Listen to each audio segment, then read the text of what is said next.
Oh god. Can we just... Where is that?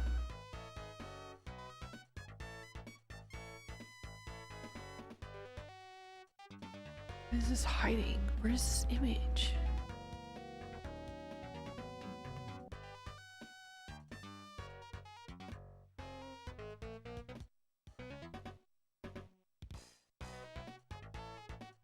Why is he holding him like that?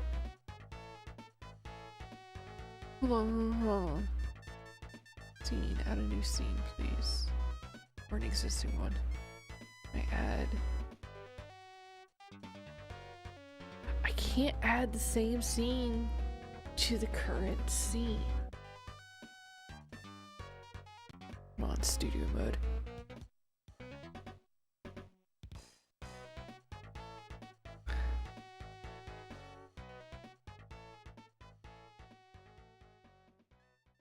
Hey, real quick. Why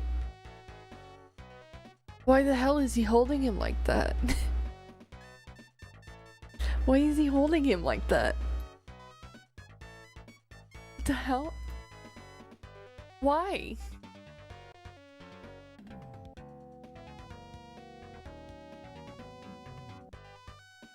There's a lot going on in this image right here. Where's this? Where's this starting up? I didn't get the bot open, did you know that? Emma. In the hello. In the hello.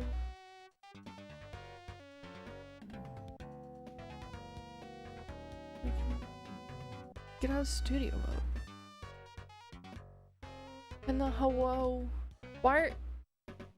This right here. Everything's... Well, everything's like bad. Just the drips at. Where's my drip at? Here they are.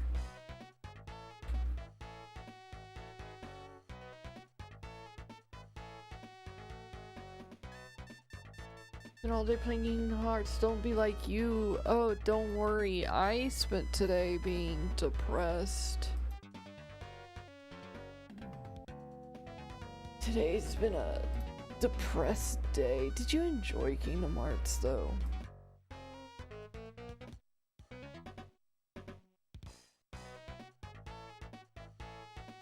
You need to move your laptop, or to your laptop. You should move to your laptop and chill out.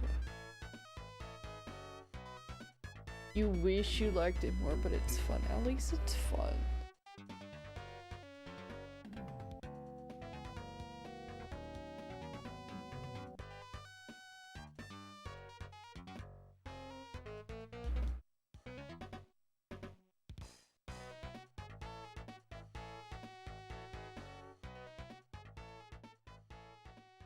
Never gonna get it the same color. Say that's good enough. Kingdom Hearts 1 is better. I never finished Kingdom Hearts 2. Or I did, but I don't remember it. Like, I played all of Kingdom Hearts and I enjoyed that. Kingdom Hearts 2 is just vague to me in my mind. And then I played the one for Game Boy Advance, the one with the cards. But I didn't really play it. My friend had it and I would play it on the bus on the way home from school. And he handed it to me during like the Hades boss fight or the Oogie Boogie boss fight, and like those are the two ones I remember. Chain of Memories, Game Boy Advance. Yeah, Chain of Memories, that's what it was. Yeah,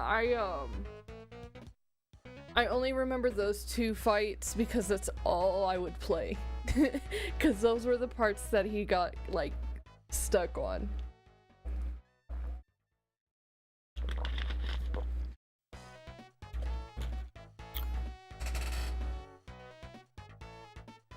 Kingdom Hearts 2, one of Oogie, boss fight lines sounds like Pog, baby. That's something Oogie would say, though.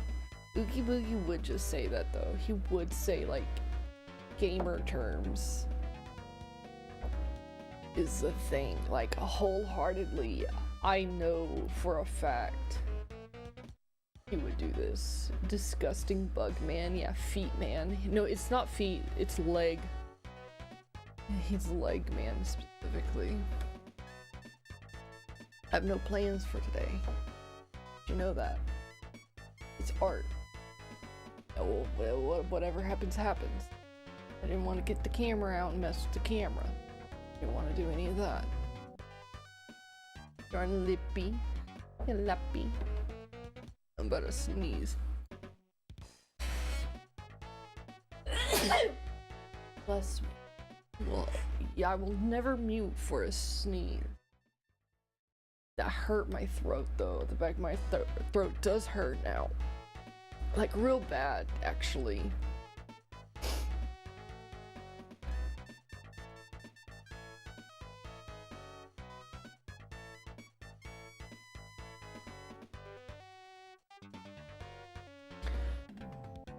Is the bot up?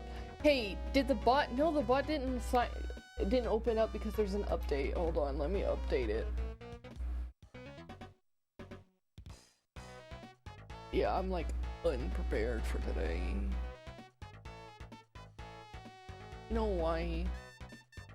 Just because. It's one of them days. It's one of them days. You don't want to get up. Everything's fucked.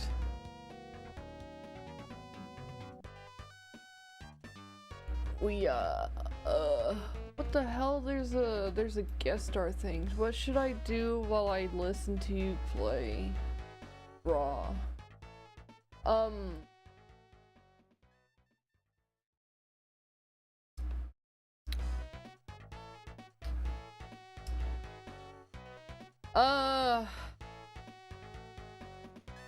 don't know. I don't know. There's a guest star thing on this. Add guest stars. Guest onto your stream. Open guest. Guest star only supports Chrome for now. We are expanding access to more browsers soon.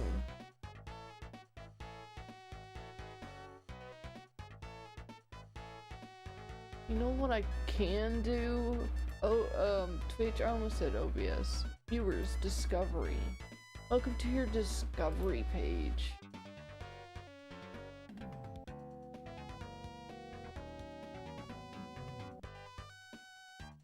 I get more people from Russia than I do the United Kingdom.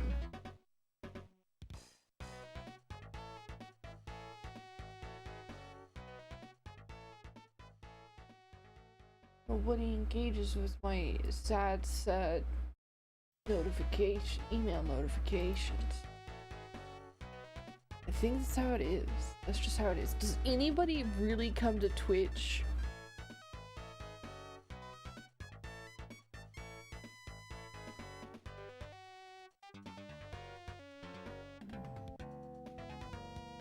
through emails? What should we do? Hey, you've never been on Twitch? So we've got some more Computer Chronicles that we haven't played yet or watched.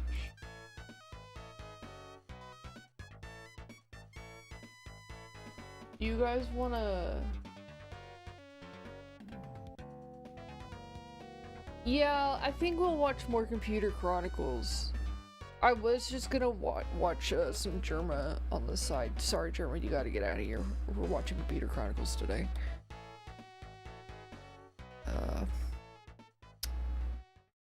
So here's our beautiful thing. Let me hold on. Let me get the new music off. Where's Firefox? Is it gonna show my emails?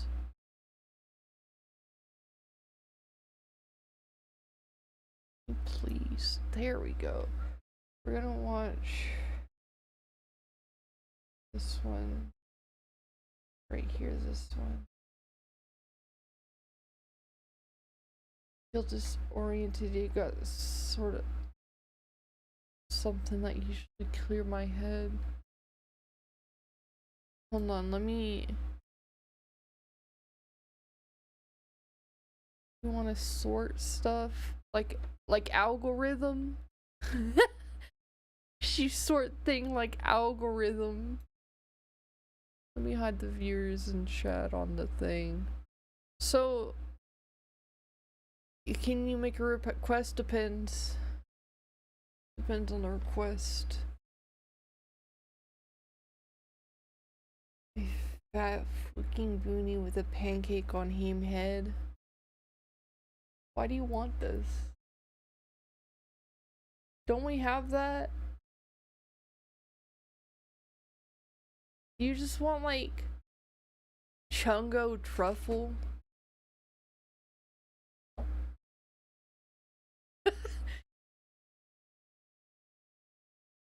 I'm still sitting here. I haven't even grabbed my tablet or attempted to.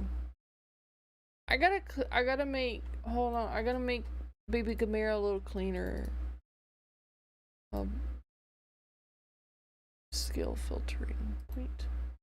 There we go. Just a little clearer.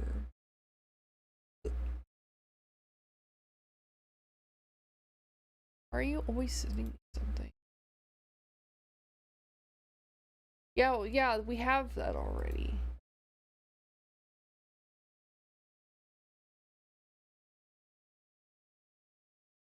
Michael, you're...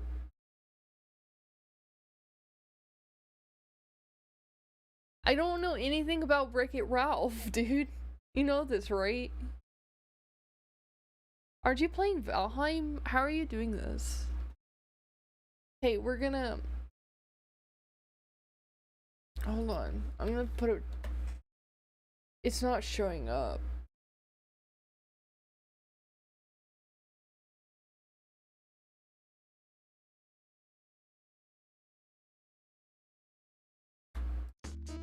Your beer is up there. Hold on. Give me a moment to fix this. It's always something these days.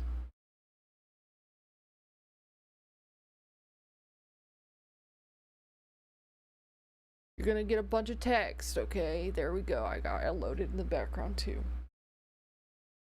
This is what it looks like, just a background. It's a heads up. Like, there you go.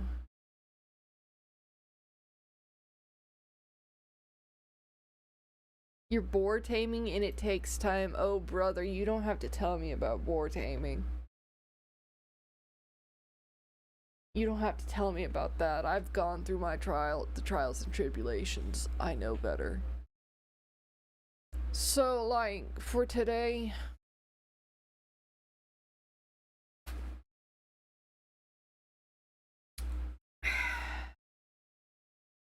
I like looking at the tablet face and seeing exactly where my hand has been.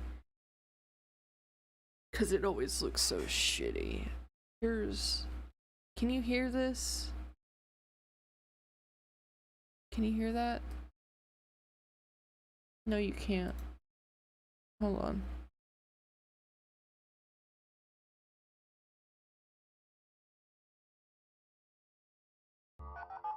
Here we go.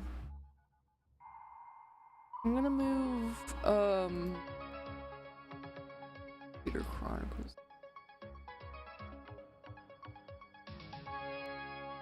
Do I want Computer Chronicles up here? Chronicles Yeah. PCs. We'll show you some great websites where you can get answers to your parenting questions.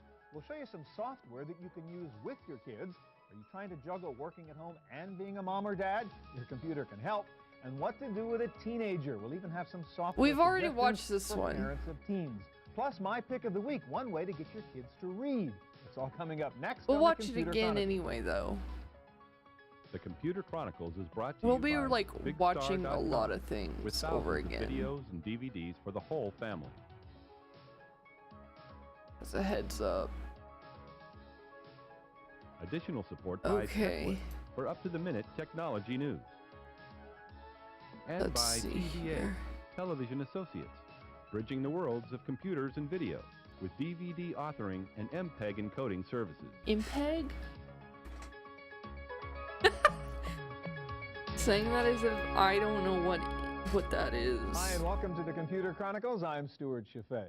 Well, one of the reasons adults buy computers is so their children can have them. It's pretty clear that computers can be very useful in schoolwork, and they're also a pretty good babysitter. No, But what do you mean computers can no? also help adults Michael, be you know good what an parents, MPEG along with is. software and internet sites that parents can He use do- to he answer doesn't know what an questions and solve MPEG problems. is. We're going This to is begin so by looking at sad. some of the resources for parents online. And Lisa's going to be our guide, and you have a wonderful website, parenting-qa.com. Correct.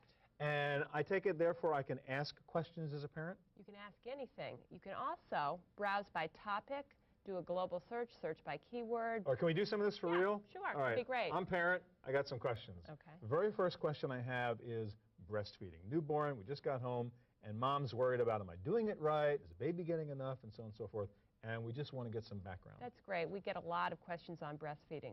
What you would do is go to the browse by topic, And I click see up on for breastfeeding, example. hit go. And what kind of stuff do I get here? You get essays, tips, resource guides. So there's kind of a little general background Here on you go. breastfeeding. Here's a comforting essay, Okay. What we need is comforting. books. Okay, and then little Online. hot links to other resources on the Exactly. topic Tips of breastfeeding. and fact sheets. Right. We also have subcategories. If this isn't quite it, you may want to find out. All right, now what about my role? I'm thinking, well, is there anything I can do to help out in Okay, this so problem as the let's dad? Click on Father's Role, and here you have a Oh, you handy, actually had a category called Father's Role, yes, huh? handy Okay. tip sheet on how dads can be How to supportive. burp, I can deal with that part of it. Take the baby for an hour or two. All right. Can I ask you the next question? Certainly. Take the baby doesn't for an sleep. hour or two. It's getting a little bit wearing. And is there something we can do differently, or when will the baby sleep through the night? Well, let's do a global search. So I can just type in that question, huh? Sleeping Sleeping through through the the night night. is the issue. Oh, please, God. So hard when the baby's crying and parents aren't getting any sleep. Yeah, It really yeah. is. Let's see, we should get a compilation of, here we go, we got Okay, so somebody, 38 lots sources, Lots of stories, tips, facts, essays on there, huh? books, and the books have hot links to sites, Mm-hmm. so you should find all you need just by All right, doing the global Next search. question, and you just brought it up, and that's the baby's crying. And of course, every parent worries, am I doing something wrong, or how do I stop the kid Right, from how, crying? How do we stop the What child do I from do crying? there? Go into Browse by Age, and let's look under Babies. This is a baby issue, we hope. And you'll see all the common things that Oh, parents okay, want to ask and you got about. the crying category. And here we have crying. Mm-hmm. Here we go, right away. Core resources, books, tips, and fact sheets. Keys to calming a fussy baby. And one of the things I like here, tips for soothing yourself when your baby is crying. That's the real issue, right? And how to quiet a crying baby. Let's go to this.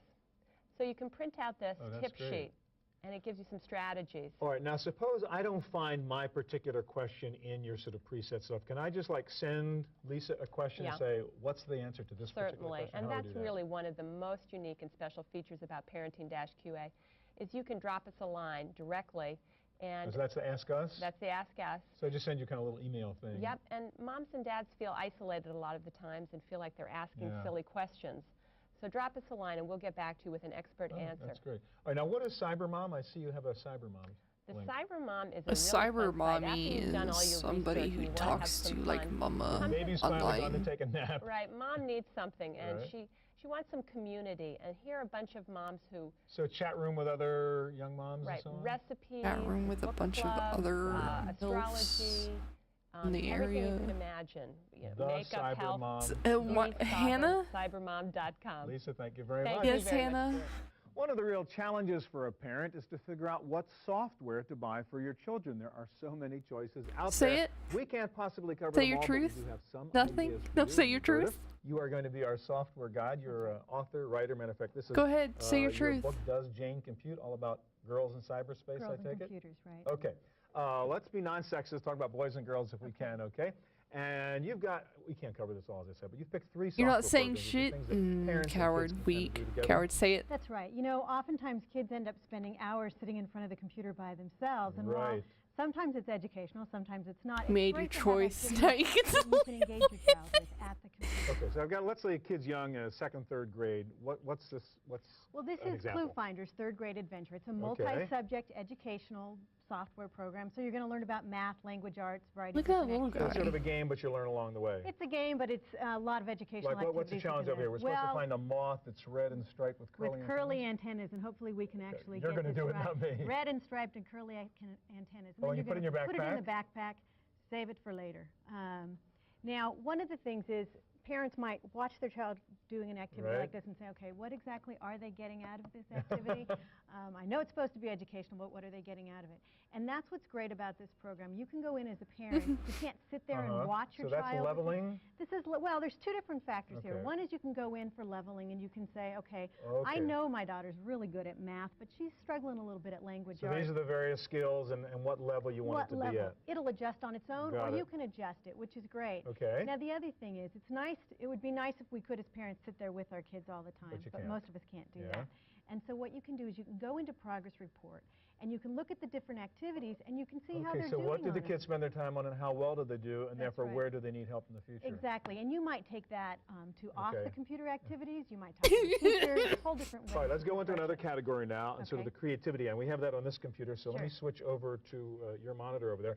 And what is this one? This is pure fun, and it's a way for parents and kids to create all kinds of different crafts. Okay, so say we want to create a birthday card for grandmom or Right, something. okay. We could do it together with the kids? Absolutely, and what's nice about this is they have ready-made activities, so if your child's young and can't really maneuver around on his or her own, you can walk them through Just it, sort of but they point can and click. pick. They don't have to Yeah. actually do the hard artwork. Right, so we're going to go through, and we're going to look for a card for Grandma for her birthday. So again, I mean, this is sort of a learning thing too, in a way, right? Because Well, it is in that it does a couple of things. One is there's a huge sense of satisfaction for kids when they can give Do it Grandma yourself, the card and say, right, I right. did it. And you know, save the nobody $2. did it for me. You save the $2.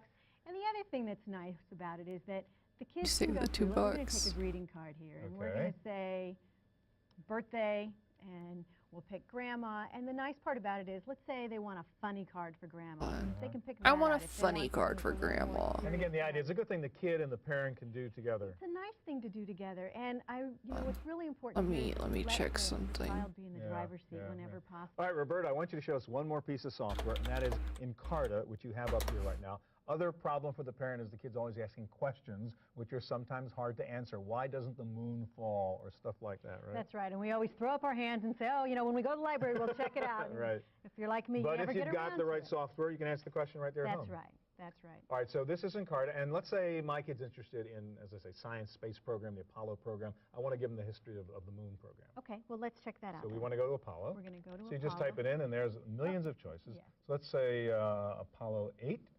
Apollo. See, it even told you to Yeah, spell it it even wrong. told me I spelled Let's it do wrong. Apollo 8. That was, I Okay. think, the first moon landing. There we go. And not only can you read about it, but let's face it, kids love pictures, they love sound. So let's check out the multimedia. So it's kind of better than the print book in a way. We 'cause should it's got live in like the audio and weird video. idyllic world this show Okay, so we look and creates. say the launch. That's always Sure. exciting. Here, Here's maybe Apollo this will make 13. you feel better. Kids are The kids are familiar with the familiar. Hold story, on. right? Absolutely. They think Tom Hanks was an astronaut. That's right. So here they get to see the real thing, and it's a great way to get them excited about history, get them interested Yeah, in the and of course there are subject. historical figures, and you can hear Kennedy, Martin Luther King, all that. File. It's really almost And you like everything. Encarta. I do, and there's links to Yes. the web, so you're never at a loss for Okay, information. Roberta, thank you very much. Nice to meet you. Well, computers and the internet have enabled many parents to work at home, but that raises lots of questions about how to be a parent and a productive worker in the same place at the same time. There is, though, a web community devoted to just this issue. Cheryl Sandberg is a full-time parent with 2 children, ages 6 and 2. She is a full-time daycare provider for 2-year-old Jake. She drives her daughter Leslie to school and picks her up at the end of class. She is also a small business owner. Her company, Sandberg Business Development, has no office and no staff. She runs it from a corner of her home, surrounded by kids, toys, and pets. Cheryl got the idea for her web design business by browsing websites and peeking behind the scenes. I kind of noticed that, well, looks a little easier than maybe that people are making it to be. And then I would go to different pages around the internet and view the source, and finally figured out, hey, this can't be that hard. And so I looked into it further and found a couple places online that, teaches website building, and I thought, I can do this. As Cheryl's business grew, the strains of balancing home and work increased. She soon found a website called The Entrepreneurial Parent that offered help. I was looking definitely to get some advice on how to balance, my children.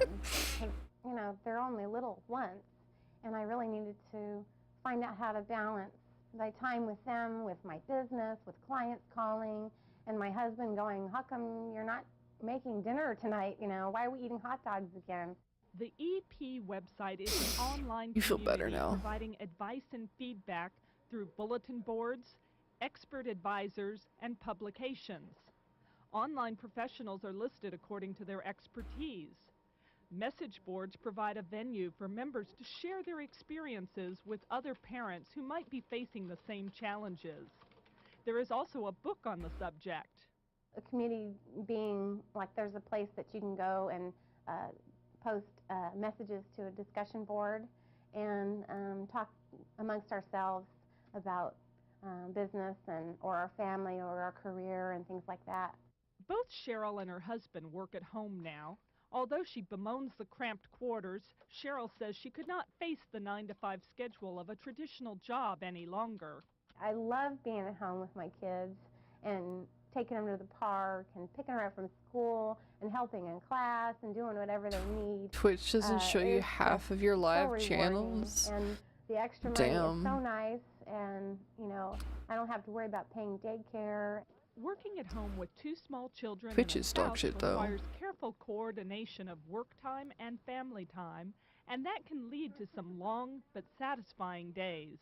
My kids, both of them aren't in full-time school, so there's no real time that I'm by myself to just focus, unless he's napping, which, sometimes I have to do a little housework too. So, so most of my work is actually done from 8:30 to midnight, and that can be a little rough, but I wouldn't trade it for anything. For the Computer Chronicles, I'm Sarah O'Brien.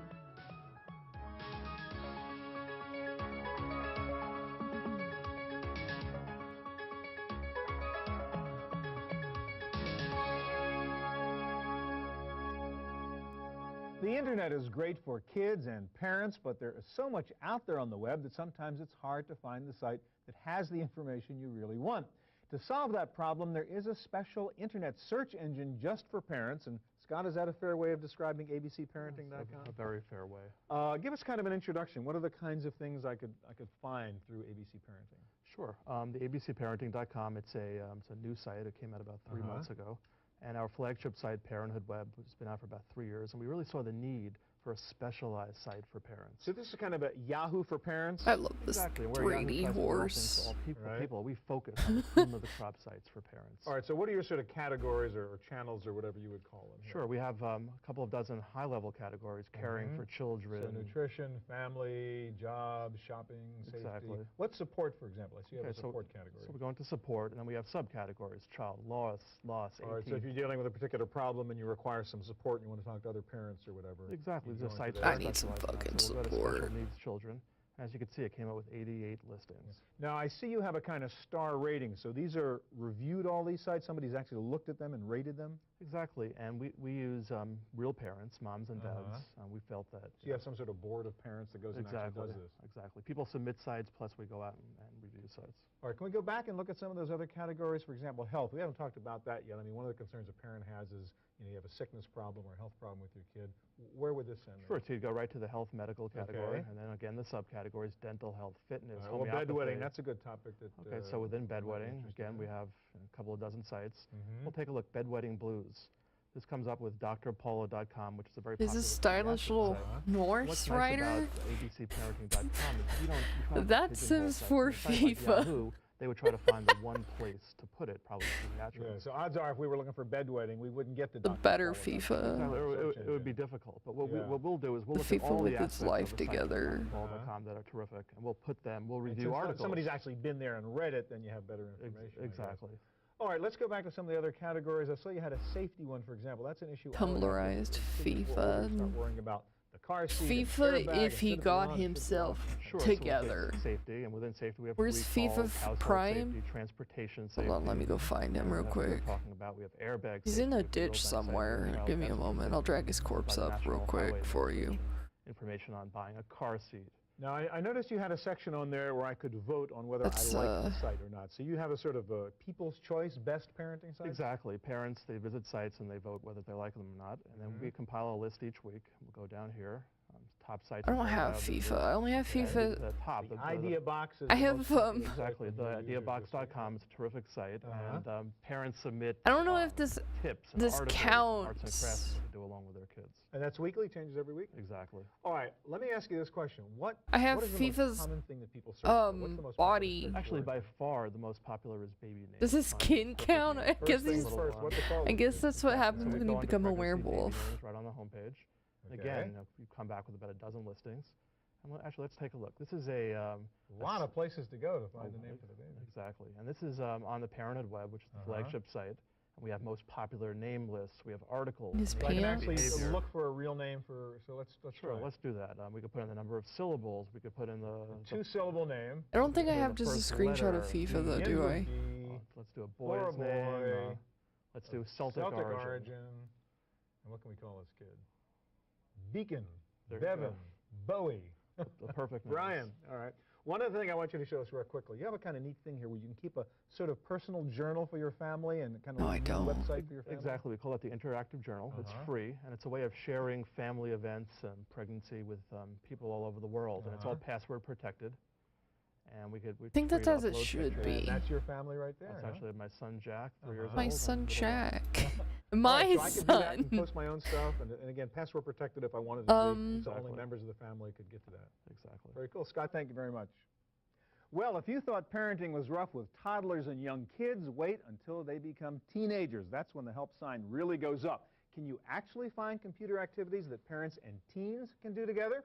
And Pam, I guess your answer is yes. You're the expert. You wrote a book, didn't you? I sure did. Okay. Wrote a book. Give us some examples. You've brought along 3 different examples of programs that, Yeah, believe no, it or I don't not, have a any teen and a images of parent can work FIFA together on. What's the first on my one? computer. The first one is called Math Heads, which is a really jive live program that teens will be interested in, but that's high enough of a level for them to actually get some benefit So from. it sort of teaches math, but it's engaging and it's hip, so the kids will stay with it? Right, so you'll convince them to go All right, for let's it. okay. Fake All right, I'm FIFA gonna fan, choose I patterns. know. Okay. And basically, this person is going to dance I around, and I need to know. fix these patterns, which are truly SAT level.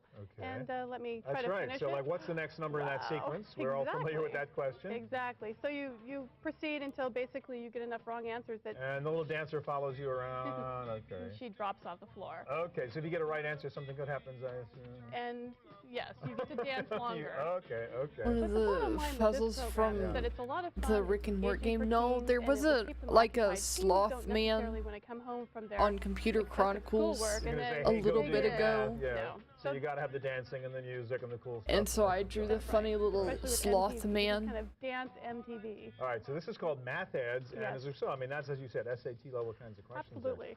All right, should we switch over here now? Sure. And another one you have is a program that teaches languages. And again, this is something certainly parents and teens, they're probably studying a language in high school, right? Yeah. It's Draw a more transparent FIFA. language, and it comes in French, it comes in Japanese, all sorts of different languages. Even English is a second language. Okay. And What's a there are some, tattletale? really nice workbook features, but one of the best features is that you can read into it and hear your voice So you and can compare actually it. work on your pronunciation? You sure can. Okay, so we have the French program. huh? Let's hear the French speaker. That's how the French native speaker Okay, go sounds. ahead. Now I'll record mine. Elle. Wow. That was pretty good. That's You not practiced. bad. Okay, That was so an easy word. yeah, so you can hear theirs again. And mine. There you go. Whoops. Once again, sort of part Tattletale game, after part no learning, brush something teeth. that parents and teenagers even could do together. Sure, and Tattletale the thing looks is something that like this, this, is not a I think, competitive thing. right? Teens don't feel like they need to be at loggerheads with their parents. Right, and right, it's just right. more of a supportive thing, and it's more fun. That eye. Parents can learn the language with their teens. All right, now another thing I want you to show us, let's switch back to the other computer there. Here, let's. And if your kid's now 16, 17, you're thinking about college, Bigger and all those eyes. issues, and SAT exams, and where to apply, and scholarships, and so on. And you've got a website you're recommending, right? I sure do. No, This is you called said bigger eyes. weapply.com, and basically what it does two things. It gives parents and teens really good 4 options eyes, for he downloading free means? software that helps them apply online to literally hundreds of top schools. And you can just scroll let's down. take a look at this. Sure. And it's So this is all about the application process and picking colleges and that kind of thing? You know what I really like about this site more than anything else, though, is that you can look at mailing lists, and you can also look at all sorts of the different colleges that are there. So you can go right to the college's website and begin the search process. Okay, I see there's discussion, for example. I mean, you can have sort of talk to other people about what you think of that school. Or Absolutely. Too big. And you know what's really great about this? If parents start this, even when kids are freshmen in high school, they can No, look at the we're gonna application get this process one and right. say, We're gonna get "Wow, this one I need right." to have some extracurricular activities. What are those? Michael's wrong. He doesn't have very large eyes. No, I didn't figure he did. Not wait till the last minute when it's too late to get that stuff on. I'll tell you, a real eye-opener is to go to the Harvard site and pull Yeah. up the Harvard Hold on, application. so- Right? Whew. Uh-oh. Oh, okay. If I want to go to Harvard, I better prepare when I'm 6, right? Absolutely. All right, one other site I know you're interested in, I just mentioned, is Talk City. What do you do there? What you do there, it's basically a Java chat site. So basically, no matter what kind of computer Is you this have. for parents or teens or what? For both. Okay. If you're a parent, you can go there, pull up the Talk City site, and the first download takes a little bit of time, unless you have a T1 or a cable. Michael, modem. Even then, it's the fact that you about- made it's a about dealing with comment, teens, though, Sure, you from talk either with side, right. parents You and talk with parents give and him teenagers, eyebrows. and you talk with if you have a teen, they Yeah. can talk with teens. So when you've had it up to here, This you don't know one what says to do piss all next. the time. Log on to Talk City and talk to a parent who's been through the same problem. Yes, the nice this thing about is, the Talk I City think, site is that it's yeah, I heavily think this moderated. is, I'm gonna it's go really look one at of the Tattletale cleanest now talk that sites I've out there. drawn Thank it you and very made much. 2 Thank you. corrections. All right, that's our look at parenting and computers. Get the I'll be horses back in out of just a here. moment with my pick of the week. Images. Oh, I was close. I was pretty close. Now for my pick of the week. One of the jobs for I any didn't parent realize is to try and get your child to read. the Well, feed. if Hold you've had on, a problem copy getting image. your son or daughter to pick up a book, what I'm I about kind of to like show this you one better, can just actually. help. Copy this one This is the instead. new Rocket ebook from Nouveau Media. As much as we may like reading traditional books, once you get used to computers and searching Oh, and linking, fuck this paper guy, books this is a rather shitty primitive way to motherfucker. store and transmit information. Here, hold With on, this where new is Rocket ebook, you really have the best of both worlds. It's sort of shaped like a small File. book. You can hold it like a book. Edit, wait, carry edit. it like a book, Paste but that is insurance. where the similarity ends. Look what else you can do with an ebook. High First of all, it holds about fidelity, 10 books in its memory. edit, Sure beats carrying around 10 physical transform books. scale. Secondly, I you didn't can buy realize books he'd be electronically this and big. download them immediately from I didn't sites realize like this little guy'd be barnesandnoble.com. this big. If Hold the print on. is too small, you just tap. Yeah, I think I and was enlarge close. The font. You can underline text. You can bookmark What the text. hell are you people talking Annotate, about? And best of all, you can Tattletale. search the text for any word or phrase. Like, I think I was If you're close not sure what a word based means, off of just memory. Tap on it, and you're instantly sent to the onboard dictionary Whore, for a he's definition. not a whore, he's The just a Rocket little ebook weighs baby. just over a Look at pound, him. Backlit for easy reading This at one night. would never Rechargeable tattletale on battery you. lasts for over 30 hours. You That's it for this tattletale edition kid of now? The Chronicles. We'll be back here again next week with more of the latest in Hold on. hardware, software, and the internet. Thanks for joining us. I hope we'll see you here next time. Giving him hands. I'm gonna give him a phone. The Computer Chronicles is brought to you by BigStar.com, with thousands of videos and DVDs for the whole family.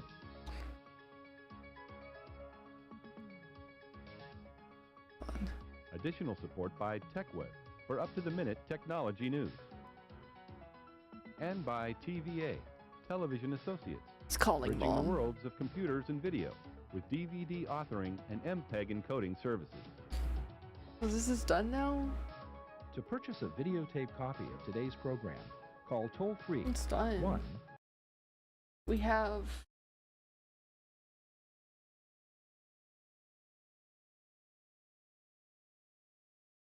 Scanners. Can we learn about scanners? Thank you. Tattletale kid now. Always was. Always have been.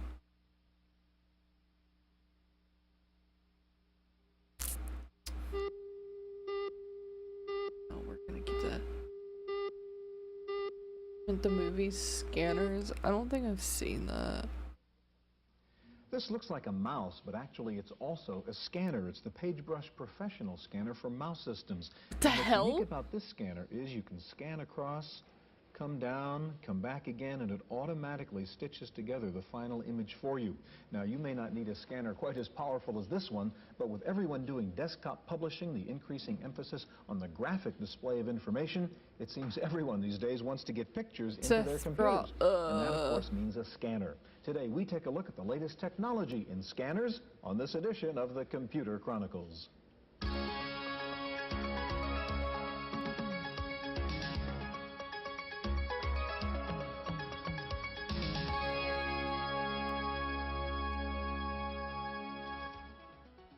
You want Hannah at McDonald's? Is made possible in part by Central Point Software, supplier of utility software, Okay, hold including on. disk Let me backup, data recovery, file management, open virus something real protection, quick. and desktop management. Central Point Software, making computing safer, simpler, and faster. Additional funding is provided by the Software Publishers Association, which she's reminds not you in my it's a offline federal offense to folder. copy software, and by PC Connection and Mac Connection, and by Byte Magazine and Bix.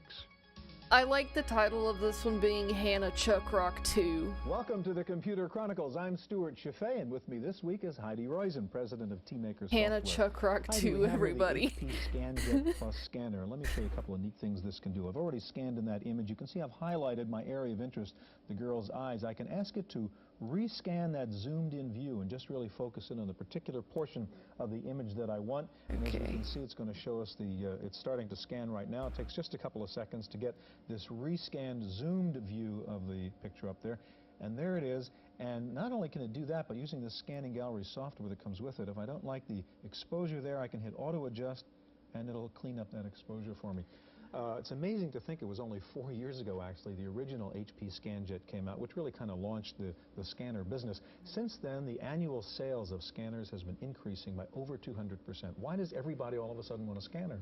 I think that the desire to scan was always there, but now the prices come down into a range that most companies can afford to bring scanners into their daily office environment. After all, the ultimate storage device has always been paper up until recently, but we really would like to get our data into computers. Not only now with the scanner can we bring in graphic technology, graphic imagery like this, but we can also bring in character-based written documents, and through OCR technology, bring them into the computer as well. Well, today we'll take a look at 6 different scanners. We'll see a hand scanner, a flatbed scanner, 2 color scanners, and a new scanner that uses optical character recognition to import text and graphics directly into your application software. Now, most scanners, even color scanners, can be had for under $2,000 or so, but if you are a professional graphic shop, you need the best, and that can cost more than your whole computer system. We begin with a report on the high end of the scanner market, the Speed Scanner from Array Technologies. Digital Impressions is a desktop service bureau that offers designers the equipment as well as expertise to create color proofs and high-quality type for their products. One of the machines used at this San Jose store is the Speed Scanner. When we're shopping for a scanner, we're looking for 3 things. We're looking for speed, clarity, color fidelity, and quality. And price wasn't as much as an issue as it was getting those 3 things in the mid-range market. The Speed Scanner from Array Technologies interfaces to a Macintosh 2 or a 386 computer. It can scan a 1024-line color picture in less than 2 minutes, but it needs only 7 seconds to do a black and white full image preview using software from Array. Users can adjust the focus, lens aperture, and image composition and immediately see the results on the computer screen. But the secret of the scanner lies in its versatility. The Speed Scanner can be mounted onto a separate unit with a light box and slide holder to scan a color slide. The Speed Scanner can even be used as a studio camera to scan 3-dimensional objects. The results are immediate. All this flexibility comes at a price. The scanner sells for nearly $30,000 for the Mac and just above $20,000 for the PC. But that's where stores like Digital Impressions come in. What we offer is the company or the designer not having to invest the money in the high-end technical equipment needed to produce their output, plus the technical expertise. You need it in your massive head The graphic size. designer doesn't have time to put all his time into learning what's the latest bug fix. He just wants his file output and run. For the Computer Chronicles, I'm Nell McCormack.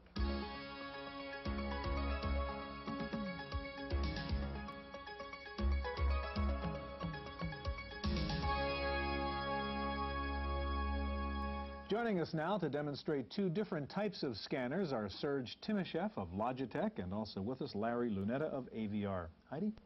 Larry, we all deal with copiers in our offices, and most of us don't even understand those. Now we're going to have scanners about. Maybe you could demystify this for us a little by explaining it. I see you've got some insides there. Yes.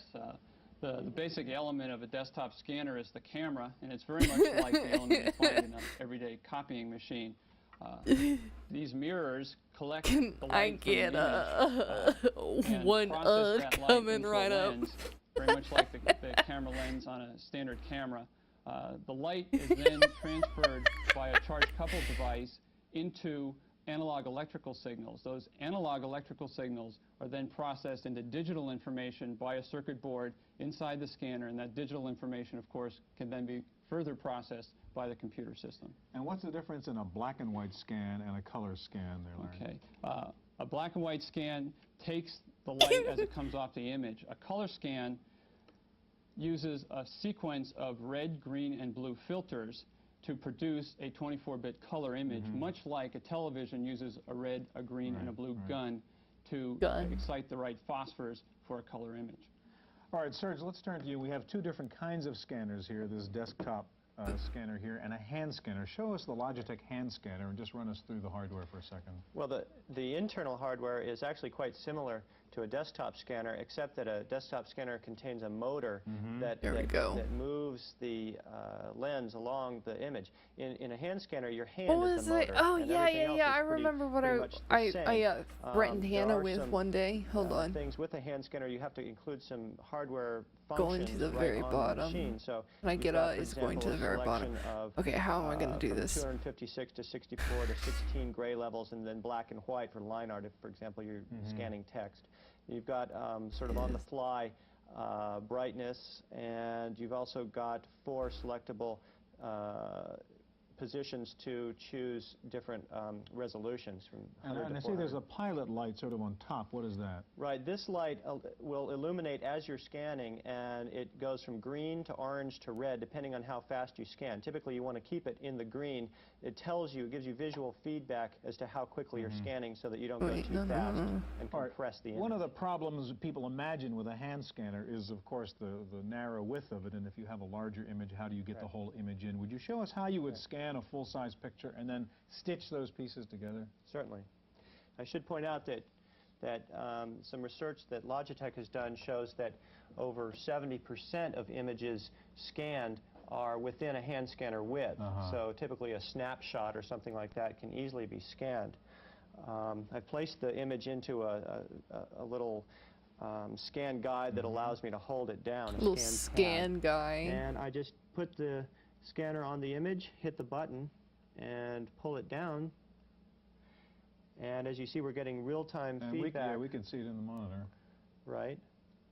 And you can see through the window on the scanner to see where you are to make sure you're scanning straight. Right. There are also some hardware conventions that prevent you from fishtailing and that sort of thing. So I've scanned half my image here, and I'm going to go ahead and stitch the other half, which I could have done from an existing file if I wanted to put something else in there. Okay. Again, I'm pulling down. It's going to be real quick. Scanner across the image. Now this is at 100 dpi. If I want a tremendous amount of detail, I can go up to 400 dpi. It's been so long since I drew this guy. You can actually have 100 dpi resolution and still get quite a good scan. That's August. No, August is 8. Show us how you put those two together. Okay, so Which now one I've got is the this. I'll drop 6th? it down into the zoom level just so I can manage the whole image a little 13th better. day. And then I just pull this down. And anyone know what position month is? Let's say I wanted to focus in on the Persian Gulf.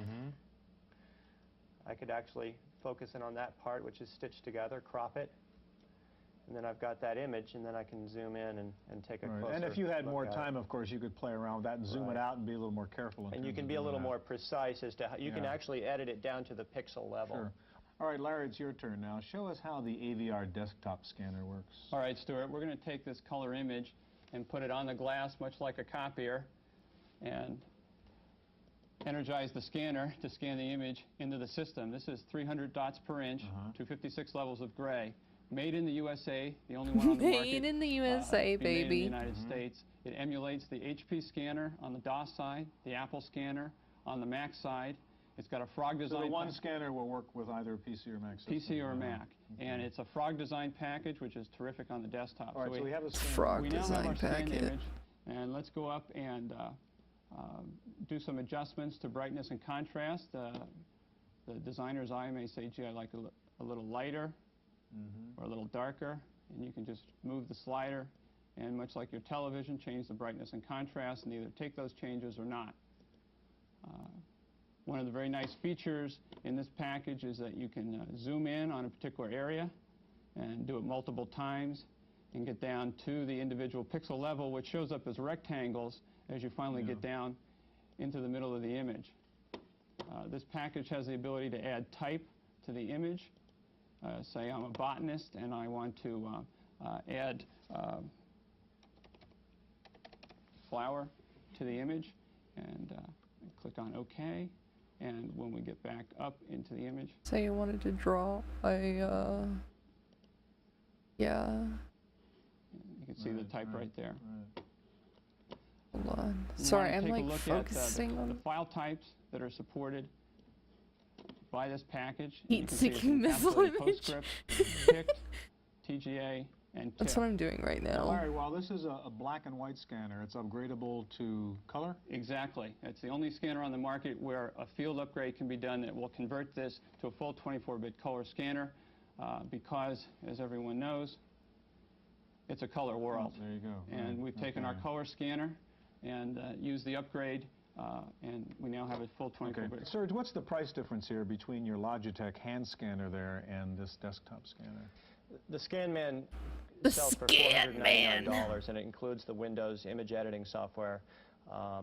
It is 256 Okay, levels Hannah, of gray, there comes you with go. a lifetime warranty. And the AVR, Larry? $1990 retail with the interface kit and Photoshop LE on the Mac, which is It's a real $895 quick retail. image, All so right, real his quick, head's let's a look at little some hard messed copy up. output. You have an Sorry example of about that. finally stitched globe, which you had scanned before, and we can see it's pretty Sorry clean. about his This was head, output to messed a up little Linetronic head. type center. And Larry, what do you have? Yeah, also output to a Linetronic, and the importance of precision is, you can see here, this is a very dense, very beautiful printing process, and if you're going to spend $11 or $12 to have one image done, you certainly want a good scan. I have to collect all these images. I can send you this one right radio now. mouse from Logitech there, and I just want to take a look at that and tell me what that is. Hold it up so we can see You there's think no wire. Kagelson is a normal Mouseman type? cordless radio mouse.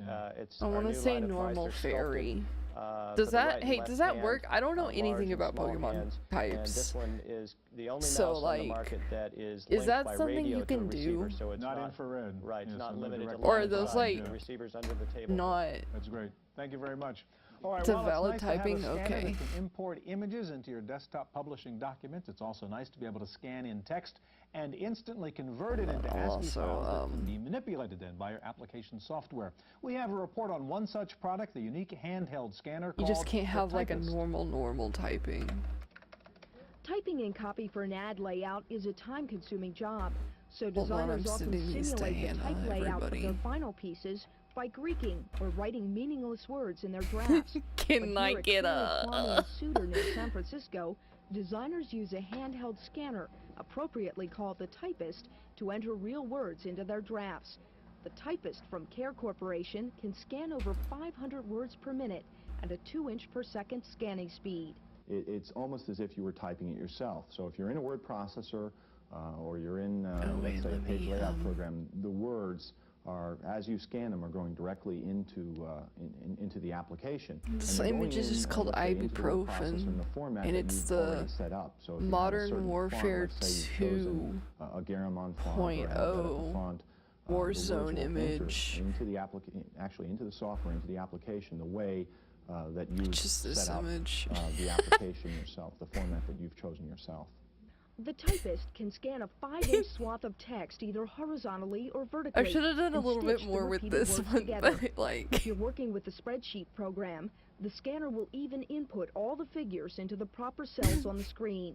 I don't know For what I would designers at do. Cleary, Kwame and Suter, entering actual text lets them conceptualize the finished ad early in the design phase. Oh, I can't put this one on stream. To approximate the reality of the ad. This one much can't go sooner. on stream. For example, we have what we affectionately have dubbed WYSIWYG advertising. WYSIWYG advertising. What you see I is what you hate get. that word When we do it so for a client, much. Our advertising Stop comps saying and our, that. brochure comps tend to be much closer, sort of a much closer approximation of the finished product. For the Computer Chronicles, I'm Nell McCormack. Hold on, I have to do something. You're not gonna be able to see the Clip Studio for a moment. Hold on. There's a reason. This is While scanning black and white images is nice, scanning color images is even nicer. Here to show us two of the newest color scanners are Michael Rubin of Epson America and Jeff Bailey, president of Arrow Systems. Heidi? Definitely just taking a look at black and white technology, and it seems to be very nice. I can tell just by looking at these that they've got to cost a lot more. They're an awful lot bigger to start with. Can you tell us a little bit who's buying these sorts of scanners? poor and what are they little using them for? guy. Well, the primary market, Heidi, for this level of scanner is the color prepress market, where high quality full color is required. I'm just gonna draw another Among we Us. sell the system as part of a photo retouching system, It's like which is used by such a commercial photographers. good All right, Jeff, Heidi design. They said did she it thinks good this in looks kind of one. expensive. Well, what is the price of something like a Sharp Like- scanner? The Sharp scanner is $14,990, including Look, the you just do transparency this and All you right, got Michael, an and how's Among the Us. Epson color scanner positioned? The Epson Color Scanner's position is both a color and a grayscale scanner. It's comes in right around $2,500, and that also includes image editing software. All right, show us how it works now. Scan something for us and show us the software that does come with it. What I'm going to do here is I'm going to do your basic color scan, and this would be a good scan to import into a presentation or to do some real simple color desktop publishing. I've saved a template which will tell it exactly where to scan and exactly how to scan, which will save some time for us. Now, as it's scanning, it uses our proprietary TruePath scanning system, which it's a combination of a red, a green, and a blue color-filled light bar, which alternate as it scans down. So it's really just one pass, not three separate Correct. passes. It allows it to do it in one pass, and that also enhances your grayscale work because they all illuminate at the same time. You eliminate any dropout effects that you would have. What's happening now is because it's scanning in 16 million colors and we can only see 256 because of the display system, it's optimizing the palette, and you'll see when that wipes down, there's 256 colors and that's our picture. One of the other nice features Look that the at that software has is cat. it has an automated mode to balance the colors.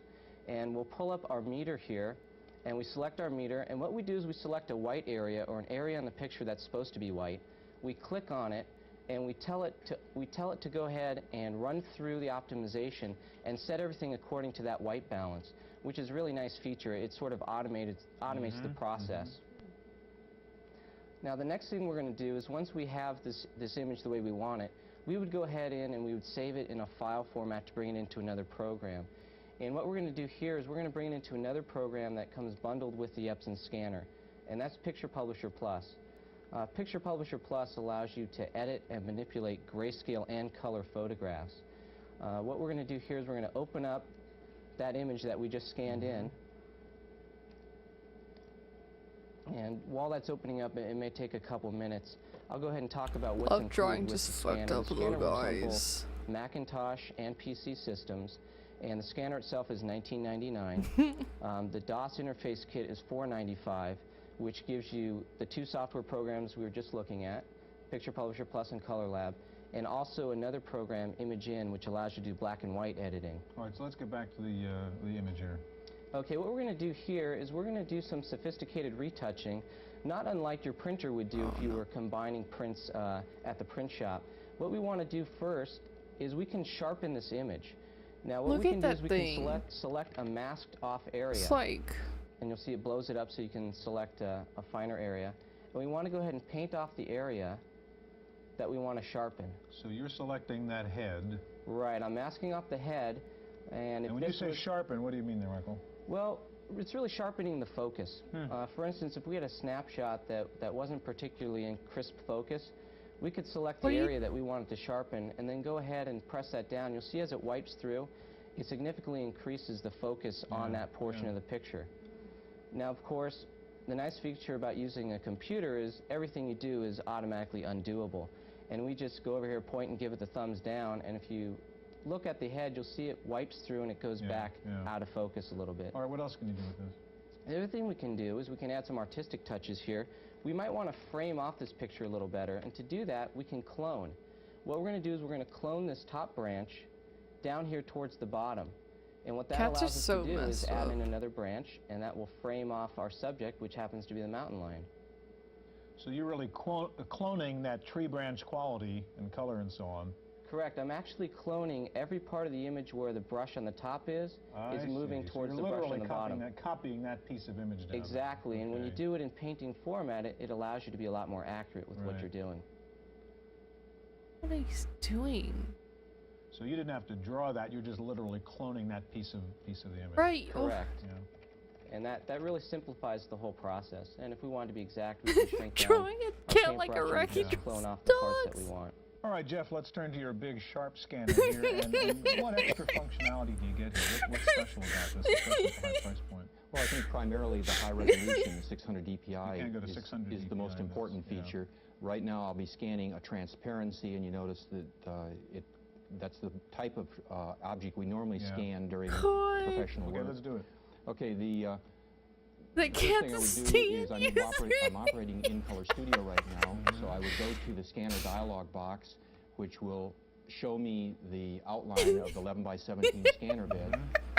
I can position a window to scan any portion this one of the real area I quick want. so that I can Over here, finish I'm able to adjust the drawing it. DPI of the scanner from a low level all the way up to 600 DPI, and I can also adjust the individual color components and the overall focus.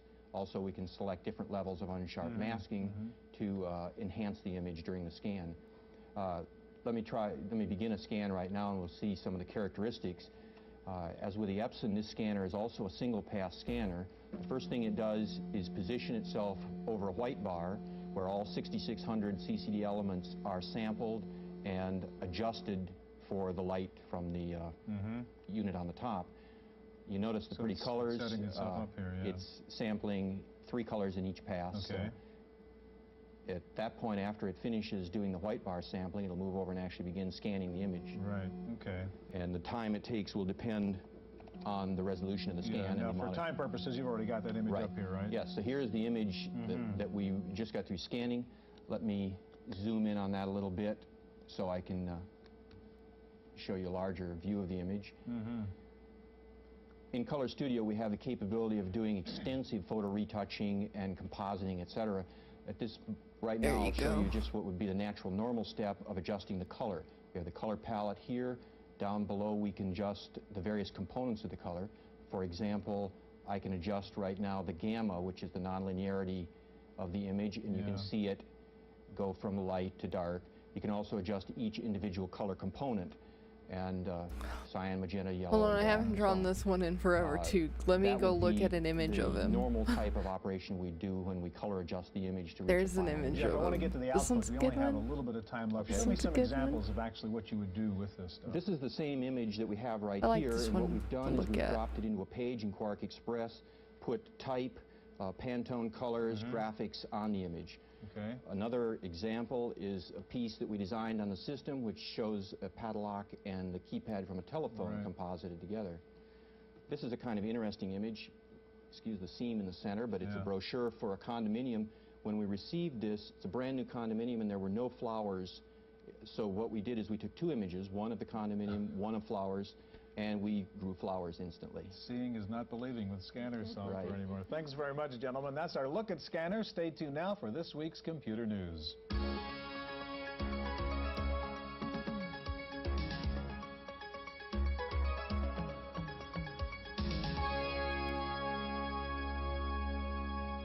In the random access file this week, 11 hardware manufacturers have agreed to use a common logo on their computers to indicate the PCs meet a minimum standard for multimedia applications. The new MPC logo will mean the computer system includes at least a 286 microprocessor, 2 megabytes of memory, a 30 megabyte hard drive, a CD-ROM drive, and a VGA card. Manufacturers intending to use this new MPC logo include heavyweights like AT&T, Tandy, and Zenith. Smith Corona has joined forces with the Acer Group in introducing a new line of IBM PC compatibles called Simply Smart PCs. The new PC line features 6 286 machines and one 386SX model. All 7 You have a computers request, will go be for preloaded it. and pre-configured with software, so-called plug-and-go systems, similar to the IBM PS1. Tandy has introduced the PS1? lowest price CD-ROM drive on the market. The new CDR1000 is an internal drive for IBM compatibles with a retail price of under $400. In addition to being the lowest price CD-ROM drive, the Tandy CD-ROM also features a sliding disc tray, just like audio CD players. Taking a look at this week's top Light 10 software encountering titles for the ice cream Macintosh, floor. Mac Connection reports that Mac Utilities is in the #1 position, with Macintax 1990 in second. Third is After Dark, followed by Sam and Which Disk Doubler. light? Rounding out the top 10 are Adobe Type Manager, Correct Grammar, popped up Suitcase in my 2, head. Which Vet from one? Spectrum Holobyte, and Microsoft On mirrors? Word. Time now for this week's software review. Here's Paul Schindler. No. Sorry, I was just dialing 911. Okay, I was thinking of the right light. Okay, good. I wanted to make sure. Let me go find like the description we had of that motherfucker. But critical piece of software called Lysis. This isn't a database, it's an answer base. And who needs it? Well, anyone who runs a helpline, whether they're helping internal computer users or external customers. No, you gave me a This software helps you track light on incoming problems yours. and find answers for anxious callers. Okay, there you we start by are. recording information about the caller. If they've called Okay, before, so you can just bring it up. light on If mirrors. the user is on a service Encountering contract, ice you can cream see how much time they have left. There are different answer bases for Let's different see versions here. of software, so Lysis guides you and the customer to the right God. one using action words. Reports allow you to see how you're doing in answering hotline questions. You get to sit here and be Lysis like, is no, that's $3,000 wrong. from Lysis in Decatur, Georgia. If you or your customers need the help, it's worth it. For the Computer Chronicles, I'm Paul Schindler. GeoWorks Ensemble was the top award winner with 4 prizes at the Software Publishers Association's annual Excellence in Software Awards. Ensemble received awards for Best Personal he's not a Productivity little, Program, Best little Consumer cat. Program, Best New cat Use of a guy or Computer, as well nothing. as a Critics' Choice So do you Award want for him, Best like, Consumer Program. with his Well, finally, robes? Time Magazine is getting into the electronic publishing business. Get Time to is sit set here to and release be its first sickos. multimedia magazine on a CD-ROM. All of Time's stories and pictures on the Persian Gulf War will be compiled onto one CD-ROM disc. The initial release of the Time Gulf War disc get will to be for the have Macintosh. that. That's it for this week's Computer Chronicles. I'm Maria Gabriel. Computer Chronicles has been made possible in part by He's, Central Point he's Software, balding. makers of Central Point Antivirus, a comprehensive program for the detection. What color removal, hair and does he prevention have? of I know more than that's not 400 really computer important. viruses. Additional funding Does he have has a been provided widow's by peak? the Software Publishers Association, which reminds you federal offensive copy software, and by PC Connection and Mac I think he's got more and hair by than Byte that. Magazine and Bits, And, the Byte Information Exchange. He looks so bad. Blue because everything's blue here? Okay. Shoot.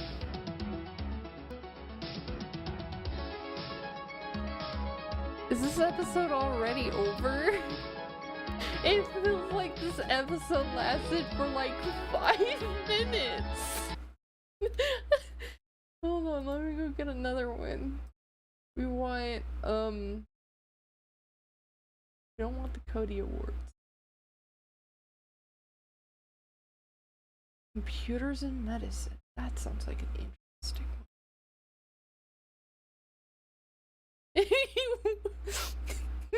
Yeah, as long as it's blue.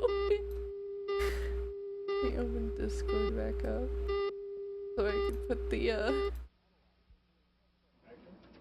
This is a chemistry analyzer doing tests on blood samples of patients here at Children's Hospital in San Francisco. This high-tech device can do in about 10 He minutes said what it he's used to got take one dark human green lab robes technician about and 8 hours to scarred do, and with arms. greater accuracy and reliability. What it is essentially is a robot run by a computer. Just one example of how computer technology is changing medical care. Today, we take a look at the role of computers in the practice of medicine. How correct on this is edition this? of Computer Chronicles. What would you change here?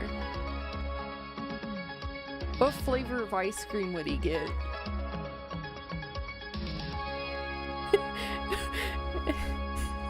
This is important. The Computer Chronicles is made possible in part by the Software Publishers Association, which reminds you it's a federal offense to copy software. The SPA provides information on how to stay software legal. Funding is also provided by PC Connection and Mac Connection, and by Byte Magazine and Pix. Give him a little bit more space. Welcome to the Computer Chronicles. I'm Stuart Chaffee, and with me this week is Heidi Roizen, president of T-Maker Software. Heidi, I have here a computerized insulin pump. This takes the place of the daily shots a diabetic has to take. It's actually a computer. In here is a CPU, 8 ICs, 3K of memory, got one of and in these. fact a transmitter which reports out its Not status like to that one of these specifically, little handheld obviously. terminals that the patient has. So you can check to see how much insulin is left. You can change the diagnosis. It's really quite a fantastic use of computer hardware. I can change to the treat a medical diagnosis. problem. I Back here am on the no software longer side, we have diabetic. Dr. Edward Perper. Dr. Perper is Associate Chief of Cardiology at the Santa Clara Valley Medical Center, and you're developing some software. Tell us about it, Dr. Perper. This is a HyperCard program being developed at the Stanford Medical School at Summit. This is a program designed to teach medical students how to take care of patients with common medical problems. On this screen, they can ask various questions of the patient, for example, what the problem is, and as you can see, they can ask many other different kinds of questions. After they're finished talking with the patient, they can go ahead and do a complete physical examination. They can go to the chest, the abdomen, do exactly what a doctor would do in a physical examination. Once that's complete, they can go ahead and order laboratory tests, chemistry tests, x-rays, EKGs, etc., and order those tests and find out what the results are. And once they're fairly sure what the patient's problem actually is, they can go ahead and order various kinds of treatments. They can tell the patient to stop smoking, they can order various kinds of drugs, and even send the patient to surgery.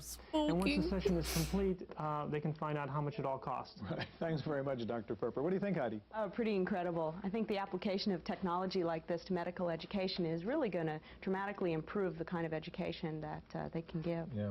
Well, we're going to take a look at a variety of applications in the medical field today. We'll see how doctors use computers to improve diagnosis. We'll see how medical schools are using computers to train young doctors. We'll visit an ophthalmologist who uses computers to treat retinal disease. And we'll see how computers are being used in the battle against breast cancer. Now, with all these computers and all these doctors, there has to be a professional association, right? Indeed there is, and we're going to begin today with a visit to the annual conference of the Healthcare Information and Management Systems Society. Patients generate a lot of paperwork during their stay at hospitals. A recent meeting of healthcare professionals in San Francisco provided a clear indication that the trend is toward automating that work and creating a paperless hospital. Bedside terminals made a strong showing at a meeting of the Healthcare Information and Management Systems Society. The cost for a single terminal can be prohibitive for small hospitals, but the system tracks a patient's complete treatment and can even print a copy of the prescription ordered by the doctor. Okay, but don't need to do fast. Other vendors have added little accessories like Please. a mailbox or calculator. One Please, bedside Dr. terminal Light even on has a Ears, barcode don't reader. eat the ice cream Patients, too often generate fast. thousands of pieces of data during the course of their stay, and at any one point in time, only a very small subset is of clinical relevance. So systems that assist the provider, perhaps through the use of expert systems, in identifying key pieces of data will eventually win. A concept that's been catching on is the handheld computer. This one, customized for a respiratory care unit, can store profile, activity, and order details for each patient.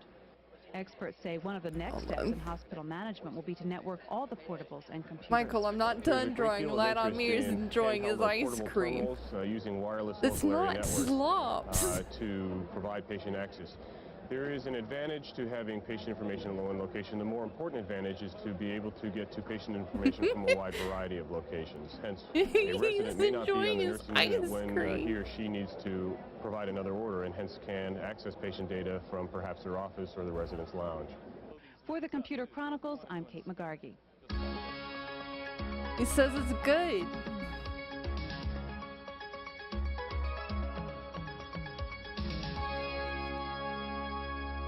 He looks like he's Let it never wearing be a said that doctors don't have snuggie. a sense of humor. Here to show us a program called The Grateful Med is Dr. Bill Helvey of Medical Data Exchange. Also with us from the Dartmouth Hitchcock Medical Center in New Hampshire, Dr. Ed Schultz. Heidi?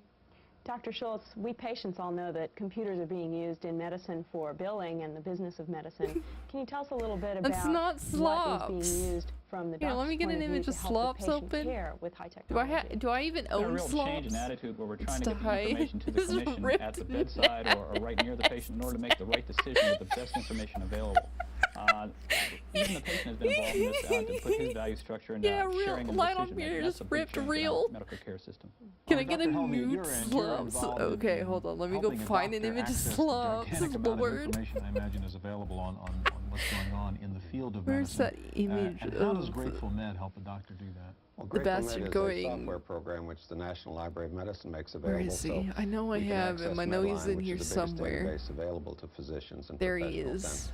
And, with the database Okay, with Michael, the you may be a software, little right. you can do all of your work You on may your be a computer little before right, you go but online. Slumps Then has it goes more online, hair. does a search for you, retrieves it, and you don't have to worry about making a mistake online. So it's basically a friendly user interface for doctors who may not be computer Indeed. experts to be able to use this. Right. Now, what about from the public's point of view? I know you have something that a patient can access, not only a doctor, if you will. Well, what one might call a mini Medline for the public Okay, is you MDX wanted a Health nude Digest. slops. It's a database that is written. It's like the having a abstracts good are written time. for Now the we need public, him not at a having an language ice cream level for pad. physicians. You have it Okay, online now, okay. yeah, so show us Step how you 3. use it. Step Okay, 3. if we want to say, take a look at Step 3. what's available on Lyme disease, that's sort of been a popular topic. And specifically, we want to know if there's a article which will tell us both about diagnosis and therapy. Mm-hmm. And so we'll search. This is resident in the computer. We didn't have to go online.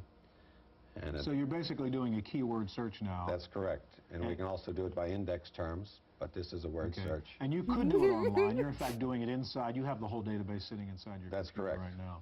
And it will be available online in CD-ROM, but any library or company or clinic that has a PC and has a 40 megabyte Oh, my disk Kurt would, buying so what is the ice search cream telling for you? the Okay, first time, and now he's paying it's for it. totaling now 4 articles, and we'll just take a quick look at the subject matter. This is from the University of Connecticut Health Center.